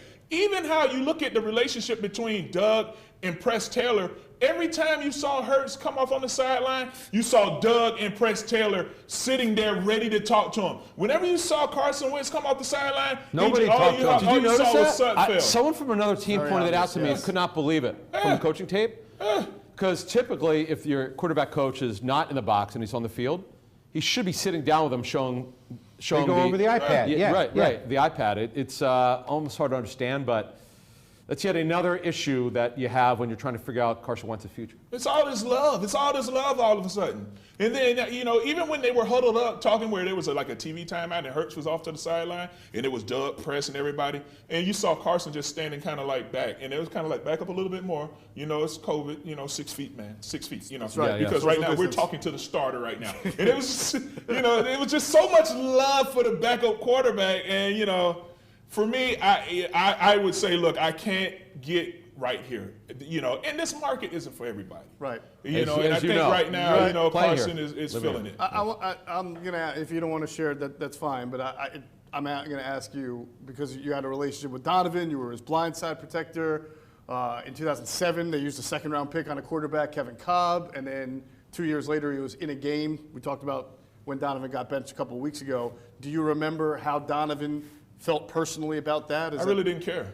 Yeah. I don't care how you feel. So do you think that's how? I mean, for real, like I don't care. I mean, that's you. You need to do whatever you need to do so that doesn't happen. I wasn't going to pick sides. Mm-hmm. I still got, I got these defensive ends I got to worry about. I can't That's worry a about your great point. feelings. Do you think, particularly veteran offensive linemen, do you think they care who the quarterback is? No, they don't care. I think that they just want whoever, and that's just anybody in that locker room. I think everybody wants to make sure they have the best player that's going to take this team forward. But everybody knows that whenever the backup quarterback comes in, the energy does change because everybody's gameplay needs to go up a couple notches. Help him out. He's a backup. Yeah, So that's just a normal thing. Yeah, that's just a normal thing. Yeah. Everybody's going to pick up their gameplay a little bit because they know, all right, the backup is in. But as far as caring about feelings, man, I didn't care about your feelings. I mean, This town. You were not a shoulder to cry on. Living here for my. I gathered that about Trey. Living here my whole Let me life. call Trey. No, I'm not going to call Everybody loves a backup quarterback. That's just the way it is. Okay? I mean, I could go back to when the Eagles drafted Randall Cunningham in '85, was it? Yep. And Jaws would come out for the third down package. And Buddy would put Randall in and try to make him play, which is absurd, but that's what they did. And then then Randall, of course, would lose it, and then they brought Jim McMahon in, and the whole thing, and then obviously Foles and Wentz, and now Hurts and Wentz. It doesn't stop. This is the only city that has a statue I of know. the backup quarterback at the stadium, crazy. right? It's and gotta then be you the have a only coaching one. staff that, when you look at Press Taylor and Doug Peterson, they've always been backup quarterbacks all throughout their career. So, of course, they're always, all right, they're cheering for the backup guy. Yes! Yeah. We get to live now. Look at this. And everybody's bringing up, what is Peterson's record with backup quarterbacks? 11-3. Oh, so you yeah. throw that in now, people start questioning, wait, does he only coach the backups better? This is what we're dealing with. Which is sometimes it gets crazy, and sometimes you look for something that's sensible, and it's no coincidence that when the backup quarterbacks are in, Doug has had to have more autonomy over the offense than when, say, Carson's in and Carson's allowed to kind of use the keys to the car. So maybe there's something to that when it becomes more than just one backup quarterback. It just feels like there's a lot of love, though. There's a whole lot more love when the backup quarterback comes in. Just with Doug and Press, there's a lot more involved. And as a quarterback, I would feel a certain type of way as a starter that, where was all of this when I was coming off the field? Why was nobody trying to correct me and point all of this stuff out when I was coming off the field? The only person I could talk to was Sudfeld and Hurts. Is the mentality maybe, we've been trying for weeks to tell you certain of these things and you don't really receive the message? Trying? I mean, there is no trying. You tell me. I mean, but you never saw them talk to him coming out the sideline. That is how many times? What you could count on one hand, how many times you've seen quarterbacks around Carson when he stepped off the field. You never saw it. But anytime Hurts was coming out the field, every time his feet hit that white line, there was Press and Doug right there to kind of talk to him. There you go. All right, real quick, as we before we get into the prediction part, we talked Miles Sanders. Like to see him get the ball more. We'll see today. How about Jalen Reagor? Because the last two games, he's had 3 touches per game, and every single touch that they've had has been a double-digit pickup. Explosive. We saw the 34-yard one. We saw the crossing route that went for 39. We saw an end around that went for 11. We saw a punt return that went for 71. I know he's a rookie. And they just missed the deep over route for I don't know how many yards that would have been. Right. Well, it's funny you mention that because that becomes a function of the offense. And it's going to be interesting to see what they do with Jalen Hurts with the offense because think of it this way. Look at the Baltimore Ravens, okay? They win a lot of games and they score a lot of points. But every week, everybody says, well, they need receivers. Well, we don't know if they need receivers. They don't throw it to their wide receivers very much. So Jalen Reagor, and I love Jalen Reagor coming out, as everybody knows. I'm on record. I've talked about that since the draft, since prior to the draft. But depending on how you play offense, wide receivers might not get a lot of targets. Right, right. And also, doesn't that also depend on where the quarterback's comfort level is? There's many factors, but yeah. All right, well, we'll see. I mean, I kind of feel like with Jalen, he's your first-round pick, that if the quarterback doesn't yet have the rhythm or the chemistry, there's got to be those plays that you call up where the ball is designed to go to the player. And they did call that one that just missed. And let's say, again, what if? But let's say he caught that, then all of a sudden, that would have been a 40-yard play. A couple games ago, they tried those slot screens. It didn't work. They were too tight. But this guy is so explosive. Get the ball in his hands. You just outline it. Almost every touch he has is explosive. Right. Coaches tell me that anything over 10 yards is called an explosive play. Well, guess what? Every time he touches is an explosive play. Last 6 touches have all been explosive More plays. touches. All right, let's. Actually, I did want to. You said something and it jogged my memory. Slot screens. Yeah. I think this is the type of team that you really want to get your screen game going against, right, Greg? I mean, a team that's going to kind of have a multiple front and maybe blitz you from a lot of different directions. Possibly, but they're also a fast defense. They've not been very good in the screen game. We'll see. No, they haven't. That's something that they really. I think maybe with the new quarterback though, Trey, that there's just something different with the screen game. It doesn't matter. Your offensive line still needs to block it correctly. And I mean, we suck at running screens. That's just the reality of it. We don't, and when it comes to running screens, you still have to block the protection. And for whatever reason, they give it away all the time. Okay, here comes the screen because the way they set, and defensive linemen recognize that, I'm not just beating him. Okay, here comes the screen. Where is it coming from? And then they get to it. But, okay, you just said they're giving away an indicator. But if you're Jeff Stalin, can't you change it? Well, yeah, you would think so. I mean, but I don't understand if you're catching it, you're on the outside. Why aren't they changing it? I don't know because to me, and this is what you see them kind of just set back, and what they're trying to do. You want the defensive lineman to win. But you have to make him feel like he's beating you. It can't be a just sit back. On the screen, right. Yeah, you let him in, you let him go by you. Yeah, right, screen, but you have to. I mean, really, they should just protect like they had been doing for those 50-something sacks that they had been giving up already. And then you get beat, then now you get into it, But you can't just make it look like you're getting, that you're giving it up, because defensive linemen have gotten a lot more crafty. They're like, you're letting me go. All right, where's that offensive guy? Where's the receiver? Where's the running back? And other times do you see where the running back tries to run up into the defensive line and then escape? And if you just set him back and you line the guy, they're just going to grab the running back, and then now that play is blown up.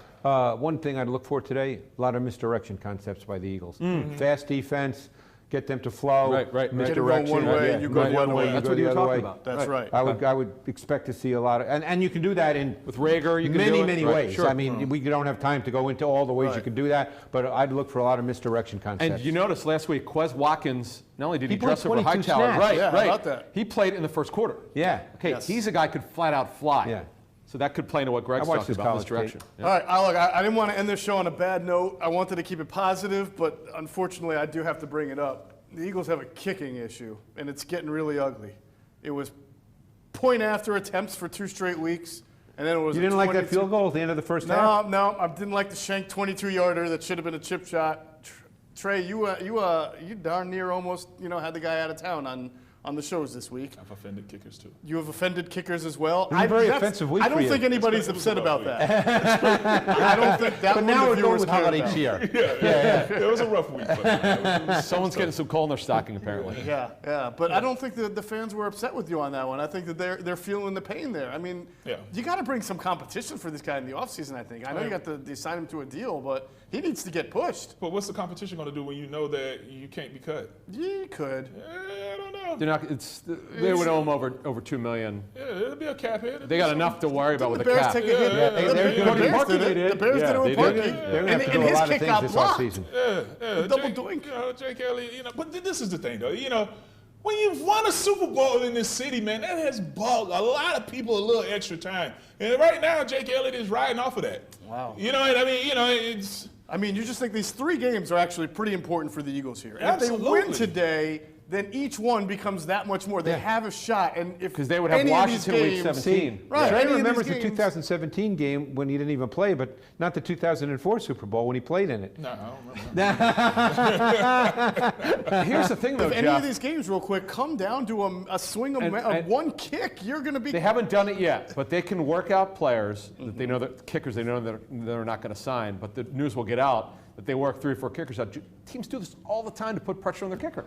Well, Guy's struggling, so he's got to something's gotta make be these done. kicks. How is that going to help Jake Elliott when, I mean, kicking is such a mental thing anyway, so you think Concentrate. I don't know. Maybe it's that one thing where you make it. They're different kickers. Yeah. you know. You can't. So when you were playing for the Eagles, did you ever get when maybe you weren't your greatest at the end of your tenure with the Eagles? Did you worry about them bringing somebody in or drafting them? No, I didn't care. Yeah, I mean, because They did, right? They brought drafted Jameis Winston Justice. Justice in. Yeah. But because that's up for me. I mean, if I'm not playing up to par, then hey, That's the way it goes. It is. But Yeah. I didn't worry about who they drafted. Did you know?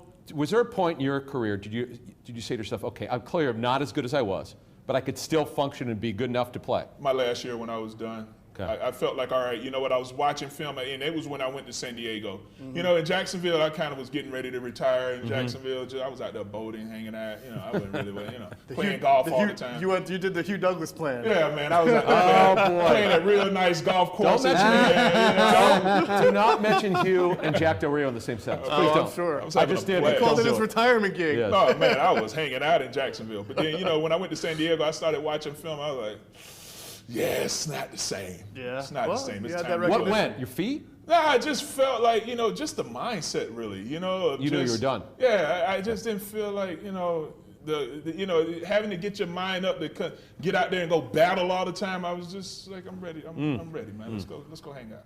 All right, let's go. Let's do it. We will get into our predictions real quick. The 2021 basketball season is here. The teams around the league took the offseason to retool and revamp and are ready to hit the court. DraftKings Sportsbook, America's top-rated sportsbook app, has rolled out another one of their can't-miss offers. Trying DraftKings Sportsbook is easy, so what are you waiting for? Get in on all of the action now.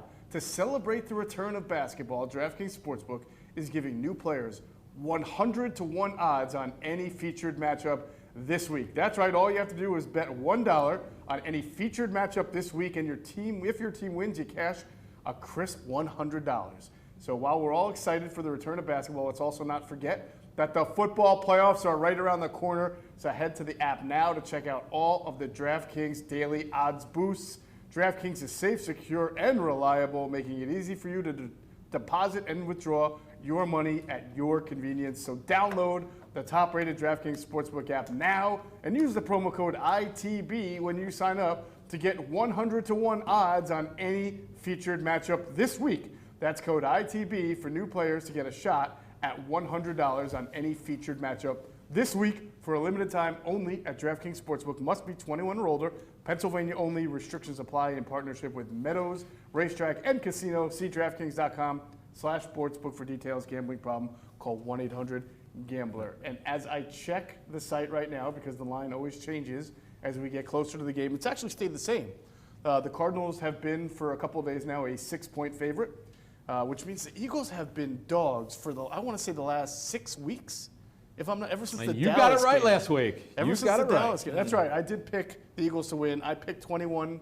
They You won said one of these 23-21. weeks they're going to win when you don't did. expect it, and that was the one. I gained a game on all of You you did. guys, Yeah, so good job. we'll see if I'll be able to do that again. The over/under on the game today is 49.5. That's actually one of the larger over/unders for the Eagles in several weeks. This might be so- breaking news. For the first time this season, I think I might like the going over the total. Me too. Might. Okay. And the reason is very simple.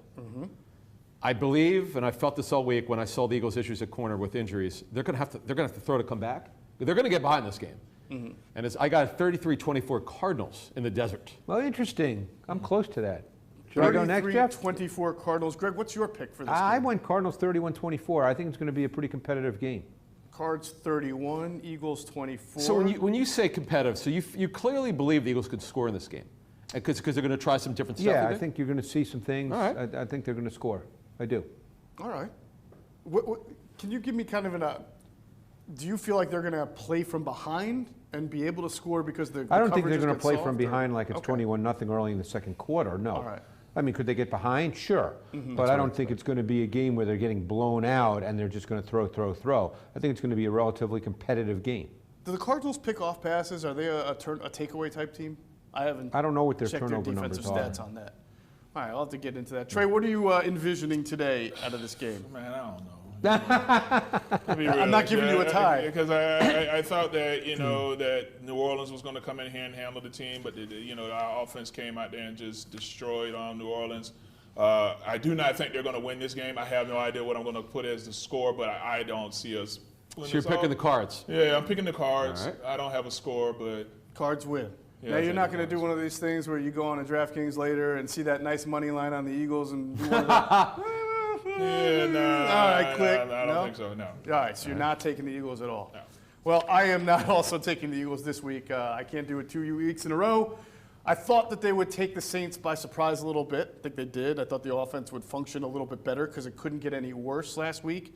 It did, and they were able to edge out a win. But I see the same as you guys. And sometimes throughout the day today, throughout the show, I did feel like the opportunity for this to get away from the Eagles is there. Like, I think it's going to be a close game, but this is a different type of defense than they saw last week. They're going to be a little bit more prepared. Of course, the Eagles are going to try to counter-prepare and do some things too.